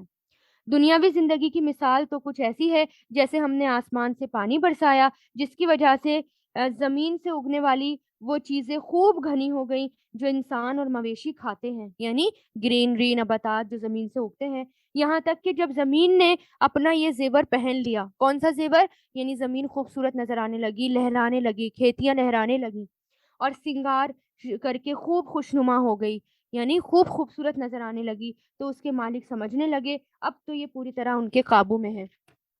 یعنی جب نعمت مل جاتی ہے، جیسے کہ لہرانے لگتی ہیں کھیتیاں، اور سالہ سال محنت کرنے کے بعد تو مالک جو ہے گھمنڈ میں آ جاتے ہیں اور کہتے ہیں کہ اب تو یہ ہمارے قابو میں، جیسے ہم پورے سال محنت کریں، 5 سال تک محنت کریں، محنت کر کے ڈاکٹر بنے اور آخر میں اللہ تعالیٰ کو بھلا دیں، تو کیا ہوگا اس کا انجام کیسے ہے دیکھیں۔ تو کسی دن یا رات کے وقت ہمارا حکم آ گیا کہ اس پر کوئی آفت آ جائے اور ہم نے اس کی کٹی ہوئی کھیتی کو سپاٹ زمین میں اس طرح بدل دیا جیسے کل وہ تھی ہی نہیں۔ یعنی اگر نعمت دیکھیں گے، نعمت دیکھنے کے بعد بجائے شکر ادا کرنے کے اور اللہ تعالیٰ کے کاموں میں لگانے کے اور بھول جائیں گے اللہ تعالیٰ کو، تو کیا ہو سکتا ہے کہ اللہ تعالیٰ کہہ رہے ہیں بھول گئے، ایسا بھی ہو سکتا ہے اللہ تعالیٰ اس کھیتی کو بالکل سپاٹ زمین میں بدل دے۔ اس طرح ہم نشانیوں کو لوگوں کے لیے کھول کھول کر بیان کرتے ہیں تاکہ جو لوگ غور و فکر سے کام لیں، اور اللہ لوگوں کو سلامتی کے گھر کی طرف دعوت دیتا ہے، یعنی جنت کی طرف، سلامتی کا گھر یعنی اسلام کی طرف، اور جن کو چاہتا ہے سیدھے راستے تک پہنچاتا ہے، اور جن لوگوں نے بہتر کام کیے ہیں، بہترین حالات انہی کے لیے ہیں، اور ان سے بڑھ کر کچھ اور بھی ہے، اور ان کے چہروں پر نہ تو کبھی سیاہی چھائے گی نہ ذلت یعنی بے عزتی، وہ جنت کے باسی ہیں اور وہ اس میں ہمیشہ ہمیشہ رہیں گے۔ رہے وہ لوگ جنہوں نے برائیاں کمائی ہیں تو ان کی برائی کا بدلہ اس جیسا ہی ہوگا اور ان پر ذلت چھائی ہوگی، اللہ کے عذاب سے انہیں کوئی بچانے والا نہیں، ایسا لگے گا جیسے ان کے چہروں پر اندھیری رات ہوں۔ وہ دوزخ کے باسی ہیں، وہ اس میں ہمیشہ ہمیشہ رہیں گے۔ اور یاد رکھو وہ دن جب ہم ان سب کو اکٹھا کریں گے، پھر جن لوگوں نے شرک کیا تھا ان سے کہیں گے ذرا اپنی جگہ ٹھہرو، تم بھی اور وہ بھی جن کو تم اللہ کا شریک مانا کرتے تھے۔ پھر ان کے درمیان عابد اور معبود کا جو رشتہ تھا ہم ختم کر دیں گے، اور ان کے وہ شریک جنہیں اور ان کے وہ شریک کہیں گے کہ تم ہماری عبادت تو نہیں کرتے تھے۔ یعنی قیامت کے دن جب اللہ تعالیٰ سب کو کھڑا کرے گا، جو لوگ غیر اللہ کی عبادت کرتے تھے اس کو بھی، جن کی عبادت کی جاتی تھی ان کو بھی، سب کو اللہ تعالیٰ کھڑا کریں گے قیامت کے دن، یعنی عابد اور معبود۔ اور پھر جو معبود ہیں وہ کہیں گے ہمیں تو نہیں پتا تم ہماری عبادت کرتے تھے، ہمیں تو کچھ پتا ہی نہیں، ہمارے اور تمہارے درمیان اللہ گواہ بننے کے لیے کافی ہے کہ ہم تمہاری عبادت سے بالکل بے خبر تھے۔ اور بے خبر ہیں بھی نا وہ جو بت ہیں، ان کے کیا کان ہیں، آنکھیں ہیں، انہیں پتہ ہے لوگ ان کے سامنے کیا کر رہے ہیں، ایک پتھر ہی تو ہے، ایک مٹی ہی تو ہے، کچھ نہیں پتا انہیں، پھر بھی لوگ عبادت کرتے جا رہے ہیں۔ اسی طرح قبر میں جو لیٹے ہوئے شخص ہیں، اگر ان کے اوپر چادر چڑھائی جائیں گی، ان کے سامنے سجدے کیے جائیں گے، ان سے دعائیں مانگی جائیں گی، تو کیا اس کو سمجھ میں آ رہا ہے جو اندر ہے کہ مجھ سے لوگ میرے پاس اکٹھے ہیں اور مجھ سے دعائیں مانگ رہے ہیں؟ نہیں، اس وقت کیا ہوگا قیامت کے دن؟ سب ریجیکٹ کر دیں گے، سب منع کر دیں گے، ہمیں نہیں پتا یہ ہماری عبادت کرتے تھے۔ ہر شخص نے ماضی میں یعنی پاسٹ میں جو کچھ کیا ہوگا اس موقع پر وہ خود اس کو پرکھ لے گا، یعنی قیامت کے دن سب کو سمجھ میں آ جائے گا جو پاسٹ میں وہ کیا کرتے تھے، اور سب کو ان کے مالک حقیقی کی طرف یعنی اللہ کی طرف لوٹایا جائے گا، اور جو جھوٹ انہوں نے تراش رکھے تھے ان کا کوئی اور سراغ انہیں نہیں ملے گا، یعنی کوئی معبود انہیں نہیں ملیں گے۔ اے پیغمبر ان مشرکوں سے کہہ دو، کون ہے جو تمہیں آسمان اور زمین سے رزق پہنچاتا ہے؟ یا بھلا کون ہے جو سننے اور دیکھنے کی طاقتوں کا مالک ہے؟ کون ہے جو جاندار کو بے جان سے اور بے جان کو جاندار سے باہر نکالتا ہے؟ کون ہے جو ہر کام کا انتظام کرتا ہے؟ وائے واہ! یعنی ایک طریقہ یہ بھی ہے، جب ہم لوگوں کو اللہ تعالیٰ کی طرف بلائیں، اللہ تعالیٰ کی طرف دعوت دیں، تو پوچھیں ان سے، ان سے سوچنے کے لیے کہیں کہ ذرا سوچو، کون ہے یہ زمین میں جو رزق دیتا ہے؟ کون ہے یہ ہوائیں لاتا ہے؟ کون ہے یہ پوری یونیورس چلا رہا ہے؟ اس طرح ان سے وائوا لیں ایک طرح سے، تاکہ اللہ تعالیٰ کی طرف آنا شروع ہوں۔ تو یہ ایک طریقہ ہے جو اللہ تعالیٰ سکھا رہے ہیں۔ تو یہ لوگ کہیں گے اللہ، تو تم بھی ان سے کہو کیا پھر بھی تم اللہ سے ڈرتے نہیں؟ پھر تو لوگو وہی اللہ ہے جو تمہارا مالک برحق ہے، سچ ہے۔ پھر حق واضح ہو جانے کے بعد، سچ سامنے آ جانے کے بعد گمراہی کے سوا اور کیا باقی رہ گیا؟ اس کے باوجود تمہیں کوئی کہاں الٹا لیے جا رہا ہے؟ اسی طرح جن لوگوں نے نافرمانی اپنا لی ہوگی ان کے بارے میں اللہ کی یہ بات سچی ہو گئی کہ وہ ایمان نہیں لائیں گے، یعنی جو نافرمان ہیں، جن کے دلوں پر مہر لگی ہوئی ہے، وہ ایمان نہیں لائیں گے۔ کہو جن کو تم اللہ کے ساتھ شریک مانتے ہو، کیا ان میں کوئی ایسا ہے جو مخلوقات کو پہلی بار پیدا کرے پھر ان کی موت کے بعد انہیں دوبارہ زندہ کرے؟ کہو اللہ ہے جو مخلوق کو پہلی بار پیدا کرتا ہے پھر ان کی موت کے بعد انہیں دوبارہ پھر پیدا کرے گا۔ پھر آخر کوئی تمہیں کہاں اوندھے منہ لیے جا رہا ہے؟ یعنی کون ہے جو تمہیں بہکا دیتا ہے؟ کیوں بہک جاتے ہو؟ کیوں لوگوں کی باتوں میں آ جاتے ہو؟ کیوں عقل نہیں لگاتے؟ کیوں قرآن کو نہیں سمجھتے، پڑھتے، غور اور فکر نہیں کرتے؟ کہہ دو جن کو تم اللہ کے ساتھ شریک مانتے ہو، کیا ان میں کوئی ایسا ہے جو تمہیں حق کا راستہ دکھائے؟ کہو اللہ حق کا راستہ دکھاتا ہے۔ اب بتاؤ، جو حق کا راستہ دکھاتا ہو کیا وہ اس بات کا زیادہ حقدار ہے کہ اس کی بات مانی جائے، یا وہ زیادہ حقدار ہے جس کو خود اس وقت تک راستہ نہ سوجے جب تک کوئی دوسرا اس کی رہنمائی نہ کرے؟ یعنی جو راستہ دکھا رہا ہے وہ زیادہ صحیح ہے کہ اس کی پیروی کی جائے، یا اس کی پیروی جس کو خود بھی راستہ نہیں پتا، خود بھی بھٹکا ہوا ہے، خود بھی راستہ نہیں پتا اور پتہ ہی نہیں کہاں جانا ہے؟ تو اللہ تعالیٰ کہہ رہے ہیں کہ دونوں میں سے کون بہتر ہے، ان سے پوچھو۔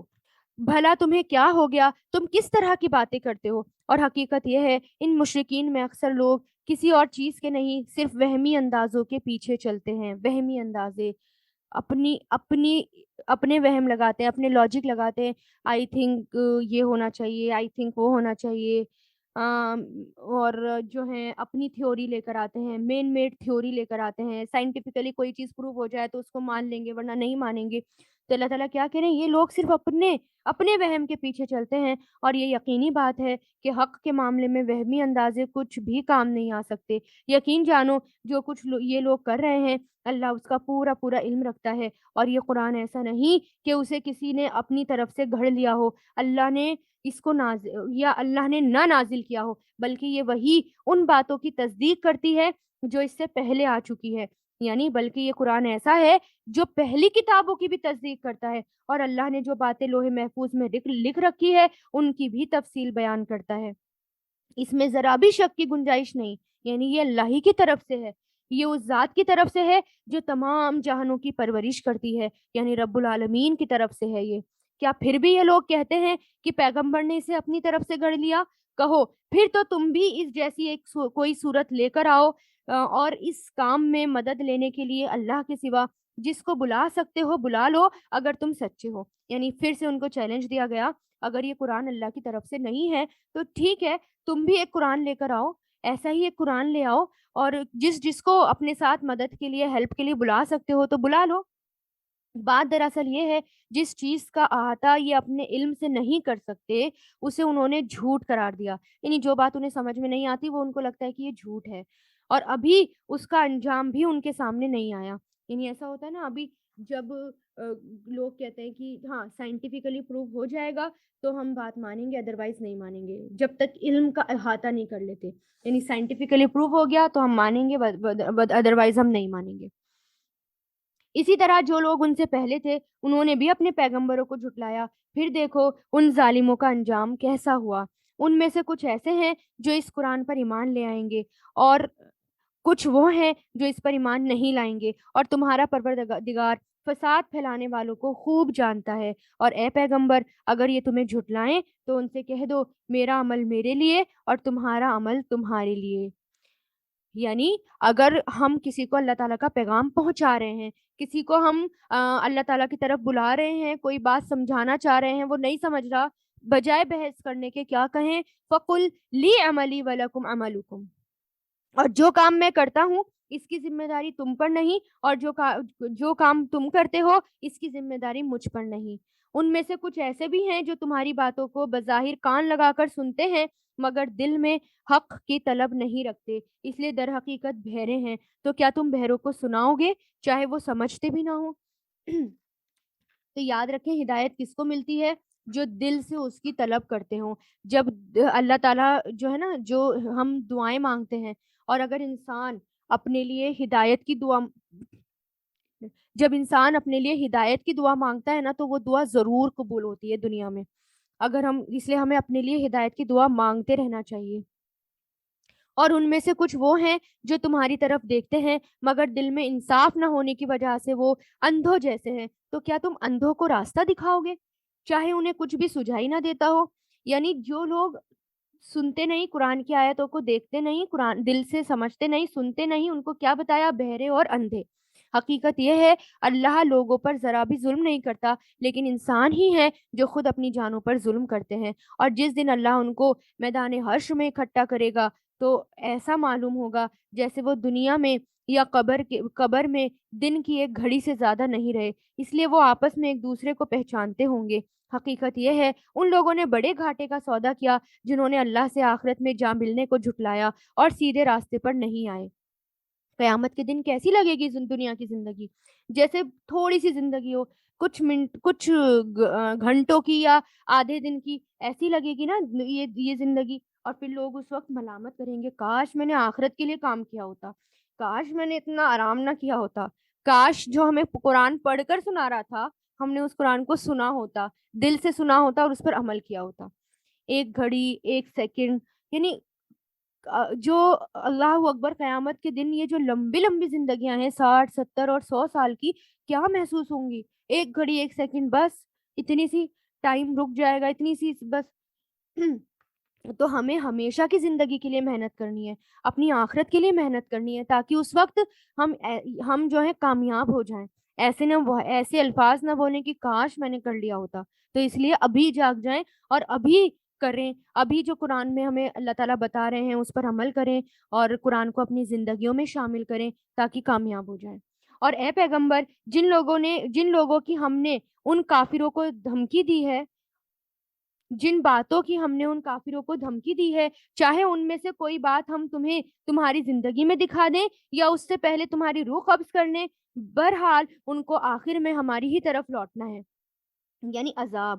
اللہ تعالیٰ ان کو عذاب کے بارے میں ڈراتے تھے نا، اس کی دھمکی دیتے تھے، تو اللہ تعالیٰ کہہ رہے ہیں یا تو آپ کے سامنے دکھا دیں یا آپ کی روح قبض ہو جائے، اس کے بعد ہر حال میں ان کو میرے پاس آنا ہے۔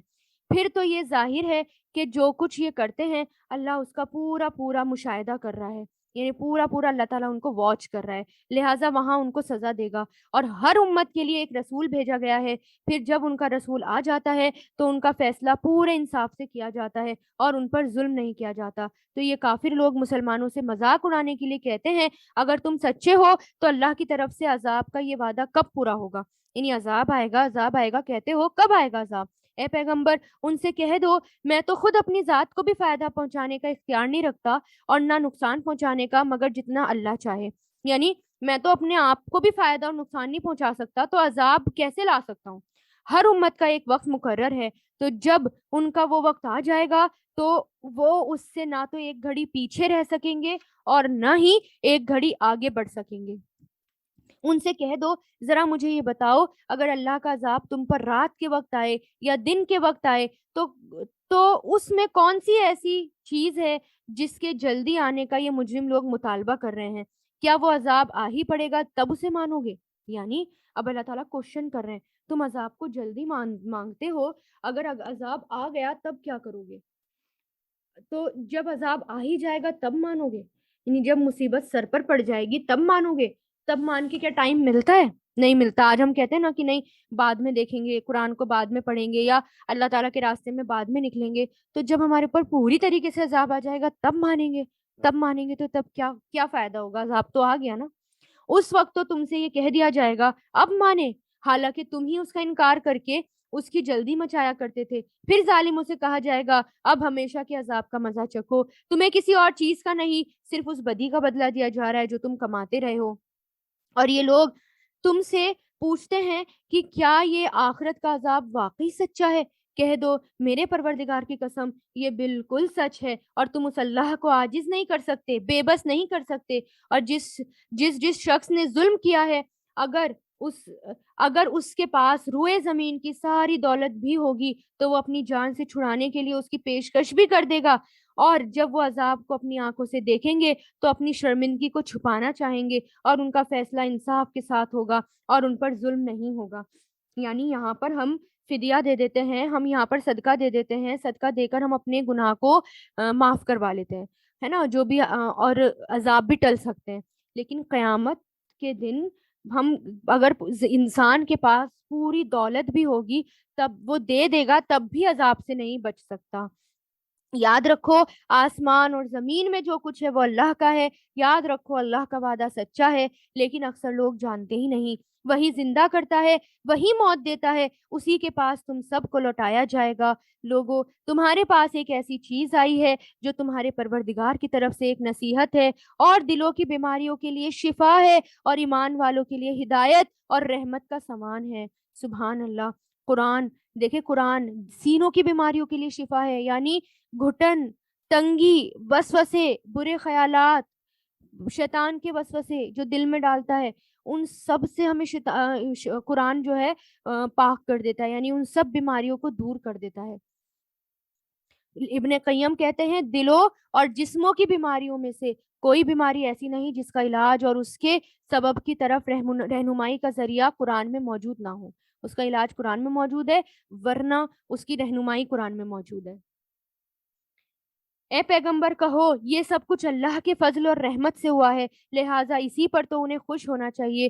یہ اس تمام دولت سے کہیں بہتر ہے جسے جمع کر رہے ہیں. آج یہاں پر ہم بیٹھے ہیں نا، اپنا ٹائم نکال رہے ہیں.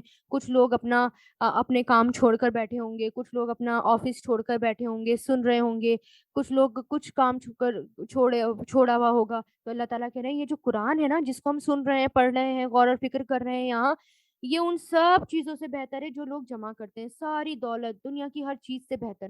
کہہ دو بھلا بتاؤ اللہ نے تمہارے لیے جو رزق نازل کیا ہے، تم نے اپنی طرف سے اس میں سے کسی کو حرام اور کسی کو حلال قرار دیا ہے. ان سے پوچھو کیا اللہ نے تمہیں اسی کی اجازت دی تھی، یا تم اللہ پر جھوٹا بہتان باندھ رہے ہو؟ جو لوگ اللہ پر جھوٹ باندھتے ہیں روز قیامت کے بارے میں، ان سے ان کا کیا گمان. اس میں شک نہیں کہ اللہ انسانوں کے ساتھ فضل کا معاملہ کرنے والا ہے، لیکن ان میں سے اکثر لوگ شکر ادا کرتے ہی نہیں. اور اے پیغمبر تم جس حالت میں بھی ہوتے ہو اور قرآن کا جو حصہ بھی تلاوت کرتے ہو، اور اے لوگو تم جو کام بھی کرتے ہو، تو جس وقت تم اس کام میں مشغول ہوتے ہو ہم تمہیں دیکھ رہے ہوتے ہیں، اور تمہارے رب سے کوئی ذرہ برابر چیز چھپی بھی نہیں ہوتی، نہ زمین میں نہ آسمان میں، نہ اس سے چھوٹی نہ اس سے بڑی، مگر ہر واضح کتاب میں درج ہے. سبحان اللہ. یعنی ہر چیز اللہ تعالیٰ واچ کر رہے ہیں. یا ہم قرآن پڑھ رہے ہیں، قرآن پر غور و فکر کر رہے ہیں، اس کو بھی اللہ تعالیٰ دیکھ رہے ہیں. یاد رکھو کہ جو اللہ کے دوست ہیں ان کو نہ تو کوئی خوف ہوگا نہ غمگین ہوں گے. اللہ کے دوست کون ہوں گے؟ جو اس قرآن کو پکڑیں گے، اس قرآن پر عمل کریں گے، وہ اللہ کے دوست ہوں گے. اور مومن کو دنیاوی غم بھی، یعنی دنیاوی زندگی میں غم ہوتے ہیں، لیکن وہ غم ایسے نہیں ہوتے، وہ جلدی چلے جاتے ہیں. یعنی وہ جو ہیں اندر دلوں تک نہیں گھستے، اوپری طور پر وہ ہوتے ہیں. آپ صلی اللہ علیہ وسلم نے فرمایا اللہ کے بندوں میں سے کچھ لوگ ایسے بھی ہوں گے جو نہ نبی ہوں گے نہ شہید، لیکن قیامت کے دن اللہ کے ہاں ان کے بلند مرتبے اور منزلوں کی وجہ سے انبیاء اور شہداء ان پر رشک کریں گے. صحابہ نے عرض کیا اے رسول اللہ ہمیں بتائیے وہ کون لوگ ہوں گے؟ آپ صلی اللہ علیہ وسلم نے فرمایا یہ وہ لوگ ہوں گے جو آپس میں اللہ کی کتاب یا اللہ کی محبت کی بنا پر آپس میں محبت کرتے ہوں گے، حالانکہ ان کا آپس میں نہ کوئی رشتہ تھا، نہ کوئی مالی لین دین تھا، بس اللہ کی قسم ان کے چہروں پر نور ہوں گے۔ جب لوگ خوف زدہ ہو رہے ہوں گے تو انہیں نہ تو کوئی خوف ہوگا، نہ تو وہ غمگین ہوں گے، نہ وہ پریشان ہوں گے۔ سبحان اللہ۔ یعنی اگر ہم یہاں پر بیٹھے ہیں اللہ کی کتاب کی وجہ سے، آپس میں ایک دوسرے سے محبت کرتے ہیں اللہ کی وجہ سے، تو ایسے لوگوں کا مرتبہ ہی الگ ہے قیامت کے دن۔ رشک کریں گے شہداء بھی اور انبیاء بھی ان پر۔ یہ وہ لوگ ہیں جو ایمان لائے ہیں اور تقوی اختیار کیا ہے، ان کے لیے خوشخبری ہے، دنیاوی زندگی میں بھی اور آخرت میں بھی اللہ کی باتوں کو کوئی بدلنے والا نہیں۔ یہی زبردست کامیابی ہے۔ اور اے پیغمبر، یہ لوگ جو باتیں بناتے ہیں وہ تمہیں غم میں نہ ڈالے، افسوس میں نہ ڈالے۔ یقین رکھو کہ تمام تر اختیار صرف اللہ کا ہے اور وہ ہر بات سننے والا اور سب کچھ جاننے والا ہے۔ یاد رکھو آسمان اور زمین میں جتنے جاندار ہیں وہ سب اللہ کی ملکیت میں ہیں، اور جو لوگ اللہ کے سوا دوسروں کو پکارتے ہیں وہ کوئی اللہ کے حقیقی شرکا کی پیروی نہیں کرتے، یعنی وہ جھوٹ ہیں جس کو پکار رہے ہیں، وہ کسی اور چیز کی نہیں، صرف گمان اور اپنے خیال کی پیروی کرتے ہیں، اور ان کا کام اس کے سوا کچھ نہیں کہ اندازوں کے تیر چلاتے رہیں۔ اللہ وہ ہے جس نے تمہارے لیے رات بنائی تاکہ تم اس میں سکون حاصل کرو، اور دن کو ایسا بنایا جو تمہیں دیکھنے کی صلاحیت دے، اور اس میں یقیناً ان لوگوں کے لیے بڑی نشانیاں ہیں جو غور سے سنتے ہیں۔ کچھ لوگوں نے کہہ دیا کہ اللہ اولاد رکھتا ہے، نہیں، پاک ہے اللہ، اس کی ذات، وہ ہر چیز سے بے نیاز ہے۔ آسمان اور زمین میں جو کچھ ہے وہ اسی کا ہے، تمہارے پاس اس بات کی ذرا بھی کوئی دلیل نہیں۔ کیا تم اللہ کے ذمے وہ باتیں لگاتے ہو جس کا تمہیں کوئی علم نہیں؟ کہہ دو جو لوگ اللہ پر جھوٹ باندھتے ہیں وہ کامیاب نہیں ہوں گے، فلاح نہیں پائیں گے، ان کے لیے بس دنیا میں تھوڑا سا مزہ ہے، پھر ہمارے پاس ہی انہیں لوٹ کر آنا ہے۔ پھر کفر کیا جو رویہ انہوں نے اپنا رکھا تھا اس کے بدلے ہم انہیں شدید عذاب کا مزہ چکھائیں گے۔ اور اے پیغمبر، ان کے سامنے نوح علیہ السلام کا واقعہ پڑھ کر سناؤ، جب انہوں نے اپنی قوم سے کہا تھا، یعنی اب رسول اللہ سے کیا کہا جا رہا ہے، اب ان لوگوں کو نوح علیہ السلام کا واقعہ سناؤ کہ ان کی قوم کے ساتھ کیا ہوا جب انہوں نے جھٹلا دیا اپنے نبی کو، تو ان کا انجام کتنا برا ہوا۔ انہوں نے اپنی قوم سے کہا تھا، میری قوم کے لوگوں، اگر تمہارے درمیان میرا رہنا اور اللہ کی آیات کے ذریعے خبردار کرنا تمہیں بھاری معلوم ہو رہا ہے تو میں نے تو اللہ پر بھروسہ کر رکھا ہے، اب تم اپنے شریکوں کو ساتھ ملا کر میرے خلاف اپنی چالیں خوب چل لو، خوب پکی کر لو، پھر جو چالیں تم چل رہے ہو وہ تمہارے دل میں کسی گھٹن کا باعث بھی نہ بنے، بلکہ میرے خلاف جو فیصلہ تم نے کیا ہے اسے دل کھول کر کر گزرو، اور مجھے ذرا بھی مہلت مت دو۔ یعنی کھلا چیلنج دے رہے ہیں، اگر تمہیں میں جھوٹ لگتا ہوں، میری باتیں جھوٹ لگ رہی ہیں، تو ٹھیک ہے، سب مل کر میرے خلاف چالے چلو، پھر بھی اگر تم نے منہ موڑے رکھا تو میں نے تم سے اس تبلیغ پر کوئی اجرت نہیں مانگی، یعنی میں تم سے کوئی ڈیمانڈ نہیں کر رہا، میرا اجر کسی اور نے نہیں، اللہ نے ذمے لیا ہے، اور مجھے یہ حکم دیا ہے کہ میں فرما بردار لوگوں میں شامل ہو جاؤں۔ پھر ہوا یہ کہ ان لوگوں نے نوح علیہ السلام کو جھٹلایا، اور نتیجہ یہ ہوا کہ ہم نے نوح کو اور جو لوگ ان کے ساتھ کشتی میں تھے ان سب کو بچا لیا، اور ان کافروں کی جگہ زمین ان کافروں کی جگہ زمین میں بسایا، اور جن لوگوں نے ہماری نشانیوں کو جھٹلایا تھا انہیں طوفان میں غرق کر دیا۔ یہ پہلے گزر چکا نا، کیسے نوح علیہ السلام نے کشتی بنائی اللہ کے حکم سے، اور کشتی جب بنا لی تو پھر کشتی میں نیک لوگ یعنی جو ایمان لائے تھے وہ سوار ہو گئے اور کچھ جانور، پھر اللہ تعالیٰ کے حکم سے پانی برسا، زمین سے پانی نکلا اور ساری دنیا ڈوب گئی سوائے کشتی کے۔ اب دیکھو جن لوگوں کو خبردار کیا گیا تھا ان کا انجام کیسا ہوا۔ اس کے بعد ہم نے مختلف پیغمبروں کو ان کو اپنی قوموں کے پاس بھیجے، یعنی الگ الگ پیغمبروں کو اپنی اپنی قوم کے پاس بھیجا، وہ ان کے پاس کھلے کھلے دلیل لے کر آئے تھے، لیکن ان لوگوں نے جس بات کو پہلی بار جھٹلایا تھا اسے مان کر ہی نہ دیا، اور جو لوگ حد سے گزر جایا کرتے ہیں ان کے دلوں پر تو ہم اسی طرح مہر لگا دیتے ہیں۔ یعنی مہر کن کے دلوں پر لگتی ہے؟ جو لوگ حد سے گزر جاتے ہیں، جو لوگ سننا نہیں چاہتے، سمجھنا نہیں چاہتے، حد پار کر چکے ہوتے ہیں۔ اس کے بعد ہم نے موسیٰ اور ہارون کو فرعون کے پاس اور ان کے سردار کے پاس اپنی نشانیاں دے کر بھیجا، تو انہوں نے تکبر سے کام لیا اور مجرم لوگ تھے۔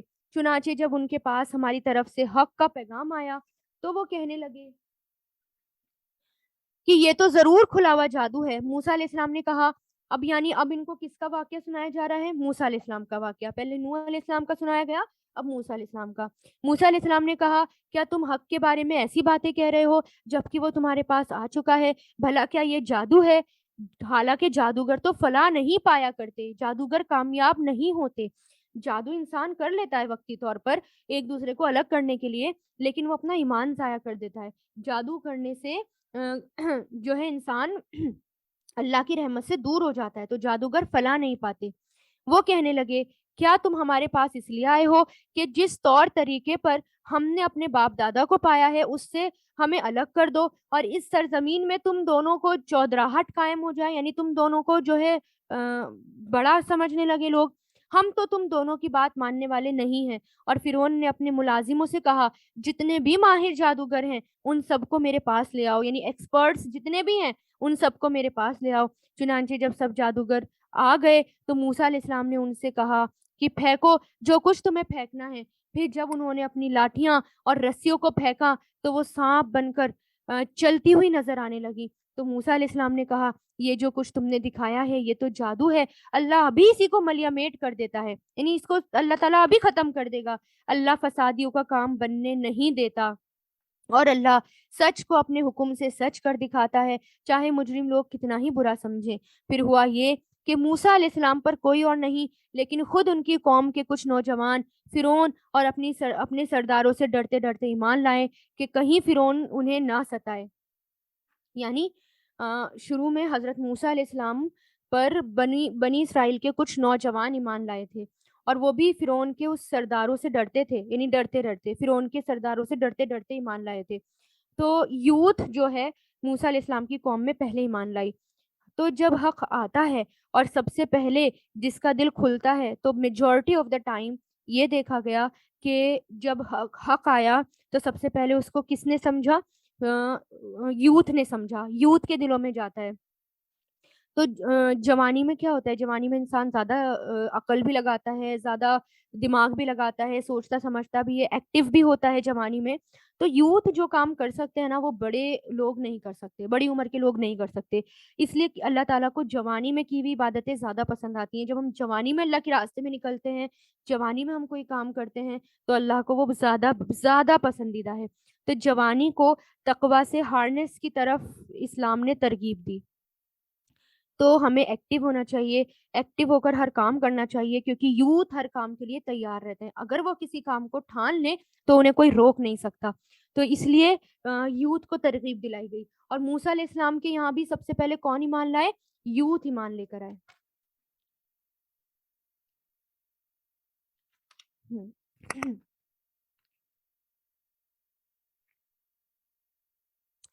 پھر جب اور یقیناً فرعون زمین میں بڑا زورآور تھا اور وہ ان لوگوں میں سے تھا جو کسی حد پر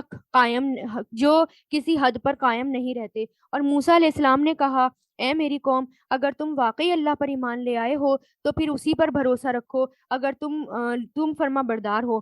اس پر انہوں نے کہا کہ اللہ ہی پر ہم نے بھروسہ کر لیا ہے. اے ہمارے پروردگار، ہمیں ان ظالم لوگوں کے ہاتھوں آزمائش میں مت ڈالیے گا اور اپنی رحمت سے ہمیں کافر قوم سے نجات دے دیجیے گا. اور ہم نے موسیٰ اور ان کے بھائی پر وحی بھیجی کہ تم دونوں اپنی قوم کو مصر ہی کے گھروں میں بساؤ اور اپنے گھروں کو نماز کی جگہ بنا لو اور اس طرح نماز قائم کرو اور ایمان لانے والوں کو خوشخبری دے دو. یعنی ان پر جو ہے عبادت کرنے پہ پابندی لگا دی گئی تھی اور بہت مشکل حالات آ گئے تھے. تو ایسے میں اللہ تعالیٰ نے کیا کہا؟ اب اپنے اپنے گھروں کو ہی اب مسجدیں بناؤ، اپنے اپنے گھروں میں نماز پڑھو. تو جب ایسا ہو جائے، ہم مسجدوں میں جانا ہمارا رک جائے، تو پھر کیا کریں؟ اپنے اپنے گھروں کو مسجدیں بنا لیں. اور موسیٰ علیہ السلام نے کہا اے ہمارے پروردگار، آپ نے فرعون کو اور اس کے سرداروں کو دنیاوی زندگی میں بڑی سجدھج اور مال اور دولت بخشی ہے. اے ہمارے پروردگار، اس کا نتیجہ یہ ہو رہا ہے کہ وہ لوگوں کو آپ کے راستے سے بھٹکا رہے ہیں. اے ہمارے پروردگار، ان کے مال اور دولت کو تہس نہس کر دیجئے اور ان کے دلوں کو اتنا سخت کر دیجئے کہ وہ اس وقت تک ایمان نہ لائیں جب تک کہ دردناک عذاب اپنی آنکھوں سے نہ دیکھ لیں. جب جب موسیٰ علیہ السلام حجت تمام کر چکے تھے، ہر طریقے سے ان کو سمجھا چکے تھے، تبلیغ کر چکے تھے، پھر اس کے بعد موسیٰ علیہ السلام نے یہ بد دعا کی تھی، شروع میں نہیں کر دی تھی.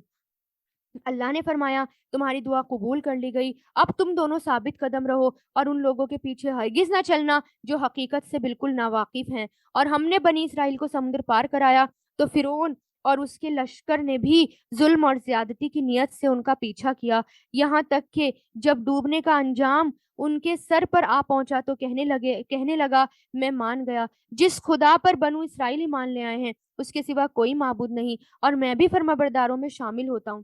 یعنی جب فرعون ڈوبنے لگا، ڈوبتے ڈوبتے کیا کہنے لگا، اب ایمان لایا ہوں میں ایمان لے کر آتا ہوں۔ تو جب عذاب آ جاتا ہے، جب ڈوبنے لگتے ہیں، موت کا وقت قریب آ جاتا ہے، فرشتے نظر آنے لگتے ہیں، اس وقت توبہ قبول نہیں ہوتی۔ موت کے فرشتے دیکھ کر، عذاب دیکھ کر ایمان لانے کا کوئی فائدہ نہیں ہوتا۔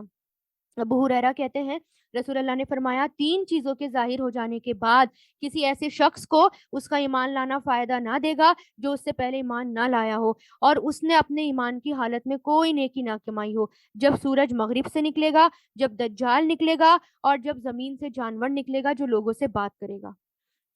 اسی طرح ایک روایت میں آتا ہے جب جان حلق تک آ جاتی ہے پھر ایمان لانے کا فائدہ نہیں ہوتا۔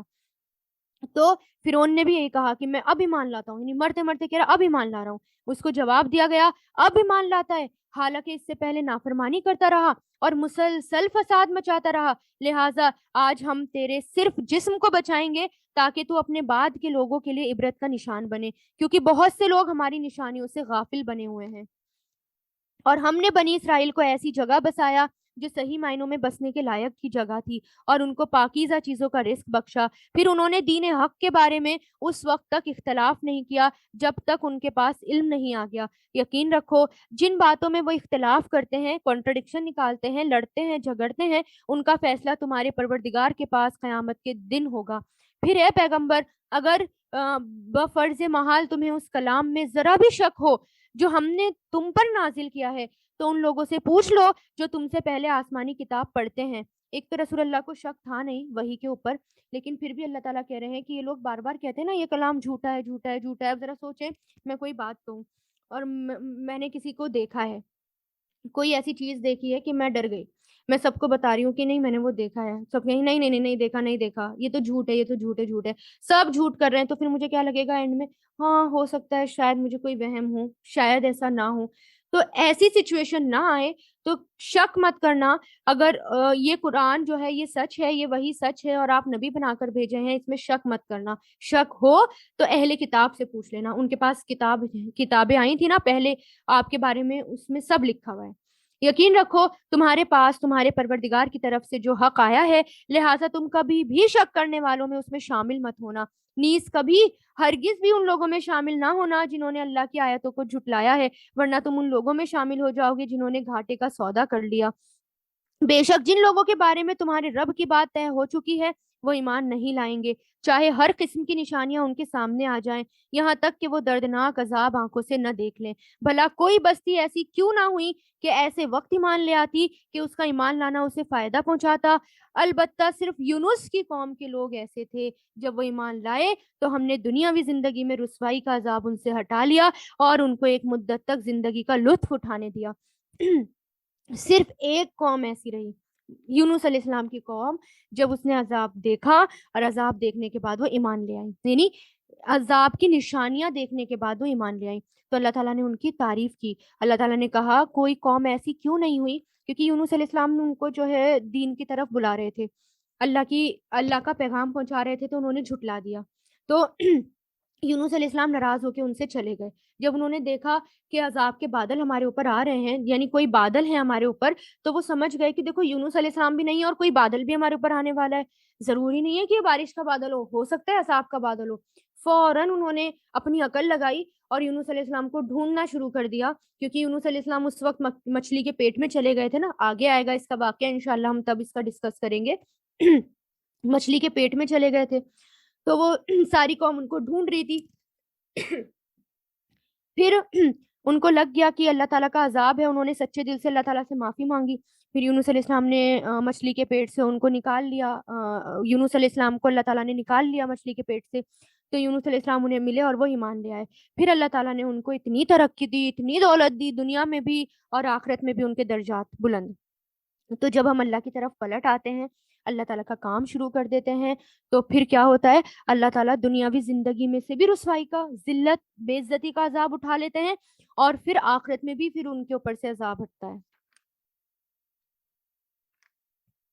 اور اگر اللہ چاہتا تو روئے زمین میں پر بسنے والے سب کے سب ایمان لے آتے، تو کیا تم لوگوں پر زبردستی کرو گے تاکہ وہ سب مومن ہو جائیں؟ اور کسی بھی شخص کے لیے یہ ممکن نہیں کہ وہ اللہ کی اجازت کے بغیر مومن بن جائے، اور جو لوگ عقل سے کام نہیں لیتے ہیں اللہ ان پر گندگی مسلط کر لیتا ہے۔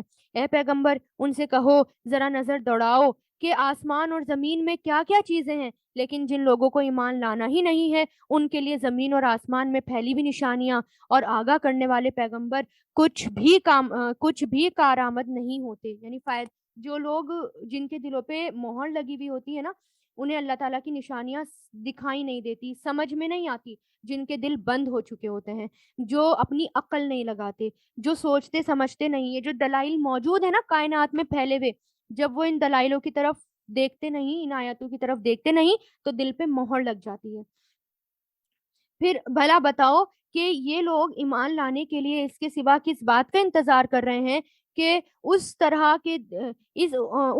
کے دن میں بھی یہ دیکھیں کہ جیسے ان سے پہلے کے لوگوں نے یہ دیکھا تھا۔ یعنی بھلا بتاؤ کہ لوگ ایمان لانے کے لیے اس کے سوا کس بات کا انتظار کر رہے ہیں کہ یہ اس طرح کے دن دیکھیں۔ کون سے دن؟ جو عذاب آیا تھا، جیسے ان سے پہلے لوگوں نے دن دیکھے تھے، مطلب پہلے لوگوں پر عذاب آیا تھا نا، پہلے لوگوں نے اللہ تعالیٰ کی آیتوں کو نہیں مانا، اللہ تعالیٰ کو جھٹلا دیا، تو اس کا نتیجہ کیا ہوا؟ ان پر اللہ تعالیٰ کی طرف سے عذاب آیا۔ تو اللہ تعالیٰ کہہ رہے ہیں یہ چلتے پھرتے نہیں، زمین پر دیکھتے نہیں، کیسے جو لوگ اللہ کی نشانیوں پر غور و فکر نہیں کرتے، ایمان نہیں لاتے، قرآن پر ایمان نہیں لاتے، اللہ تعالیٰ کی آیتوں کو سمجھتے نہیں، ان کا انجام کتنا برا ہوا ہے۔ ان کا انجام نہیں دیکھا ان لوگوں نے؟ کہہ دو اچھا تو تم انتظار کرو، میں بھی تمہارے ساتھ منتظر ہوں، انتظار کر رہا ہوں۔ تو جیسے کہ ہمارے سامنے ایسے ہے نا کہ بہت سے لوگ ایسے گزرے، بہت سے مسلمان بھی، کہ جن کے اوپر اللہ تعالیٰ کی طرف سے ذلت بھی آئی، رسوائی بھی ملی، ان کو ان کے جگہوں سے، ملکوں سے نکال دیا گیا۔ کیوں ایسا ہوا؟ ایسا اس لیے ہوا کیونکہ انہوں نے اللہ تعالیٰ کے کام کو چھوڑ دیا۔ بہت سے لوگ ایسے ہوتے ہیں، عبادت بھی کرتے ہیں، نمازیں بھی پڑھتے ہیں، روزے بھی رکھتے ہیں، سب کام کرتے ہیں، لیکن جب امر بالمعروف اور نہی عن المنکر نہیں کرتے، بھلائیوں کا حکم نہیں دیتے، برائیوں سے نہیں روکتے، اللہ تعالیٰ کے دین کا کام، دعوت کا کام نہیں کرتے، تو پھر ایسے مسلمانوں پر بھی عذاب آتا ہے۔ ذلت، رسوائی، دوسری قوم ان کے اوپر سوار ہو جاتی ہے، پھر کچھ نہیں ہوتا، پھر ان کو جھکنا پڑتا ہے۔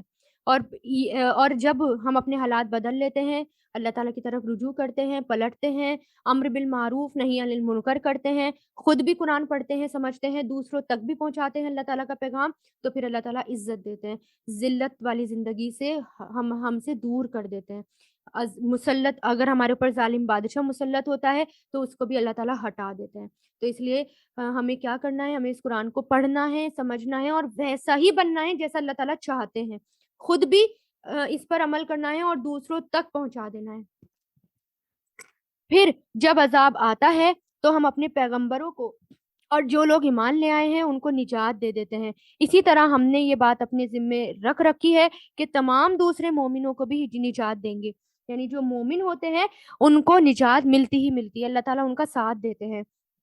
اے پیغمبر، ان سے کہو اے لوگو، اگر تم میرے دین کے بارے میں کوئی شک میں مبتلا ہو تو سن لو کہ تم اللہ کے سوا جس کی عبادت کرتے ہو میں اس کی عبادت نہیں کرتا، بلکہ میں اس اللہ کی عبادت کرتا ہوں جو تمہاری روح قبض کرتا ہے، اور مجھے یہ حکم دیا گیا ہے کہ میں مومنوں میں شامل ہو جاؤں، اور مجھ سے یہ کہا گیا ہے کہ میں اپنا رخ یکسوئی کے ساتھ اس دین کی طرف قائم رکھوں، اور ہرگز ان لوگوں میں شامل نہ ہونا جو اللہ کے ساتھ کسی کو شریک مانتے ہیں۔ یعنی یہ حکم مجھے دیا گیا ہے، اور اللہ تعالیٰ کو چھوڑ کر کسی ایسے من گھڑت معبودوں کو نہ پکارنا جو تمہیں نہ تو کوئی فائدہ دے سکتے نہ نقصان۔ اگر پھر بھی تم بالفرض محال ایسا کر بیٹھو تو تمہارا شمار ظالموں میں ہوگا۔ کس سے کہا جا رہا ہے؟ انبیاء سے، رسول اللہ سے۔ اگر انہوں نے ان لوگوں کی بات مانی، ان کے پیچھے چلے گئے، ان کے معبودوں کی بات مانی، تو کیسے ہو جائیں گے؟ جیسے کہ ان کا شمار ظالموں میں ہوگا۔ حالانکہ رسول اللہ نے کبھی بتوں کو چھوا بھی نہیں، اب آپ کو پتا ہے نا مکہ کا ماحول چاروں طرف بت ہی بت تھے، لات منات عزا، شرک ہی شرک تھا، لیکن رسول اللہ نے کبھی بھی، رسول اللہ کے ہاتھ نے کبھی بھی بت کو چھوا بھی نہیں، اور کبھی بھی رسول اللہ نے کسی غیر اللہ کی قسم بھی نہیں کھائی، وہی آنے سے پہلے پہلے بھی۔ ایون جب مکہ فتح ہوئی تھی نا، جب رسول اللہ بتوں کو توڑ رہے تھے تو ایک لکڑی کے سہارے، تب بھی ہاتھ نہیں لگایا ان کو۔ اور اگر تمہیں اللہ کوئی تکلیف پہنچا دے تو اس کے سوا کوئی نہیں جو اسے دور کر دے، اور اگر وہ تمہیں کوئی بھلائی پہنچانے کا ارادہ کر لے تو کوئی نہیں جو اس کے فضل کا رخ پھیر دے۔ وہ اپنا فضل اپنے بندوں میں سے جس کو چاہتا ہے پہنچاتا ہے، اور وہ بہت بخشنے والا بڑا مہربان ہے۔ اس لیے جو بھلائی ہمارے نصیب میں لکھی ہوتی ہے وہ ہمیں مل کر رہتی ہے، اس لیے ہمیں کبھی بھی ڈرنا نہیں چاہیے حق بات آگے پہنچانے سے، اللہ کا کام کرنے سے۔ کبھی بھی بیٹھنا نہیں چاہیے، سستی نہیں دکھانی چاہیے، ڈرنا نہیں چاہیے۔ سستی دکھانے والوں کا انجام ہم نے دیکھ لیا نا پیچھے، جنہوں نے جنگ تبوک میں سستی دکھائی تھی، ان کا انجام کیا ہوا؟ شیطان سستی دکھانے والوں کے پیچھے پڑ جاتا ہے۔ ہم ذرا بھی اللہ کے کام میں سست ہوتے ہیں نا، وہ وہیں ہمیں پکڑ لیتا ہے، اچھا اب یہ ڈھیلا ہو گیا، اب اسے نہیں چھوڑنا، اب اسے ایکٹیو نہیں ہونے دینا۔ اس لیے کبھی بھی اللہ کے کام کرتے ہوئے نا اپنے آپ کو سستی میں نہ لے جائیں۔ میں نے دیکھا ہے کہ سستی جو ہے نا انسان کو پیچھے پیچھے پیچھے پیچھے لے جاتی رہتی ہے، اور بالکل ہم اللہ کے کام کرنا چھوڑ دیتے ہیں، اور پھر وہ زندگی ہماری اچھی زندگی نہیں ہوتی، پھر سکون نہیں ملتا، تسلی نہیں ملتی۔ اس لیے ہر دن سوچیں کہ مجھے ہر دن جو ہے بس ایکٹیو رہنا ہے، ہر دن پہلے سے زیادہ بہتر ہونا ہے، ہر دن پہلے سے زیادہ اچھا کام کرنا ہے۔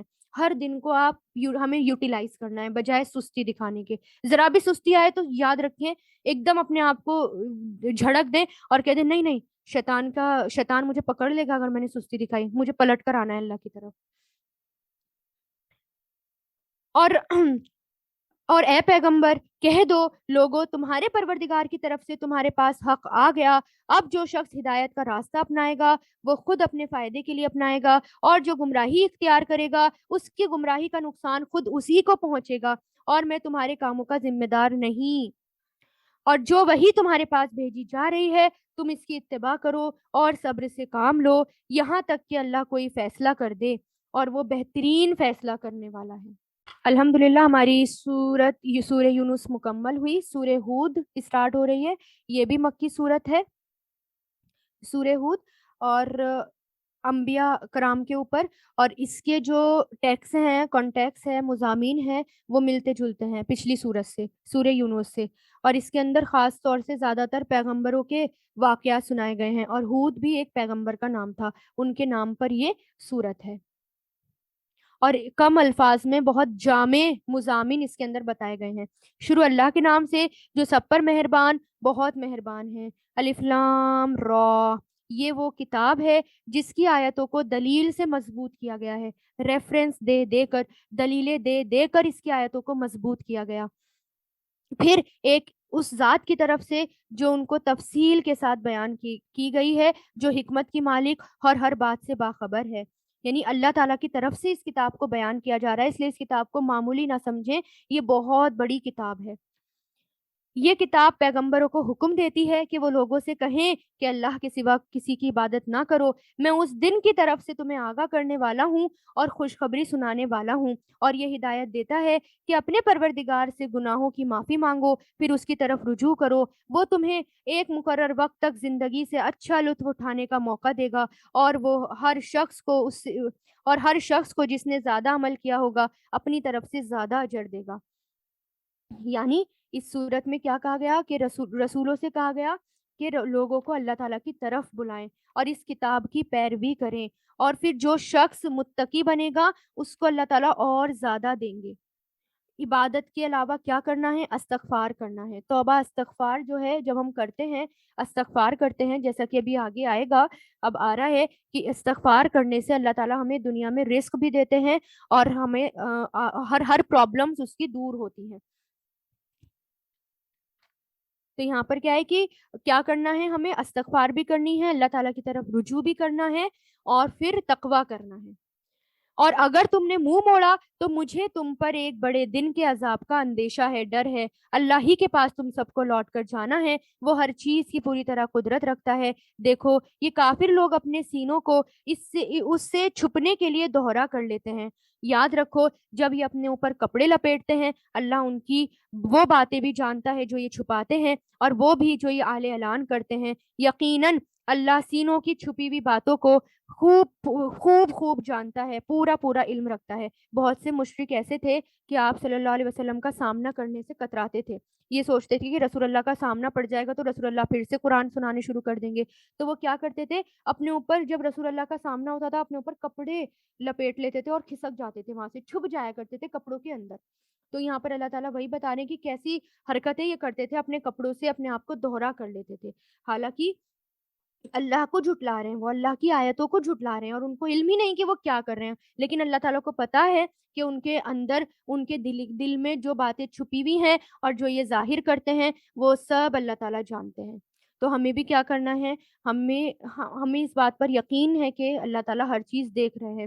تو ہمیں جو ہے اپنے دل کے حال کو، ہمیشہ اپنے دل کو ٹیسٹ کرتے رہنا چاہیے کہ میرے دل کا حال کیا ہے، کہیں منافقت تو نہیں، کہیں میں ایسا تو رویہ نہیں ہے میرا کہ میں جو ہے چھپ جاؤں، یا میں جو ہے سستی دکھاؤں، یا اللہ تعالیٰ کے کام میں آگے نہ بڑھوں۔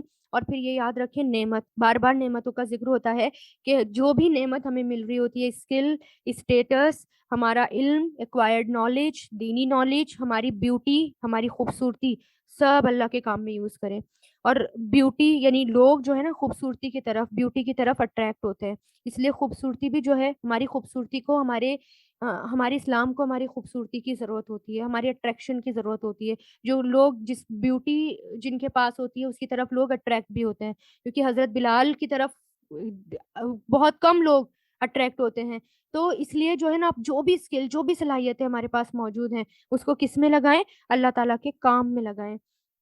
اللہ تعالیٰ کے اللہ جو بھی نعمت ہمیں ملی ہے اس کو صرف اور صرف کس کے لیے استعمال کریں، اللہ کی رضا کے لیے استعمال کریں، تاکہ فلاح پا جائے اور کامیاب ہو جائیں۔ وآخر الدعوانا ان الحمد للہ رب العالمین۔ سبحانک اللہم و بحمدک، نشہد ان لا الہ الا انت، نستغفرک و نتوب الیک۔ سبحان ربک رب العزت عما یصفون، والسلام علی المرسلین، والحمد للہ رب العالمین، برحمتک یا ارحم الراحمین۔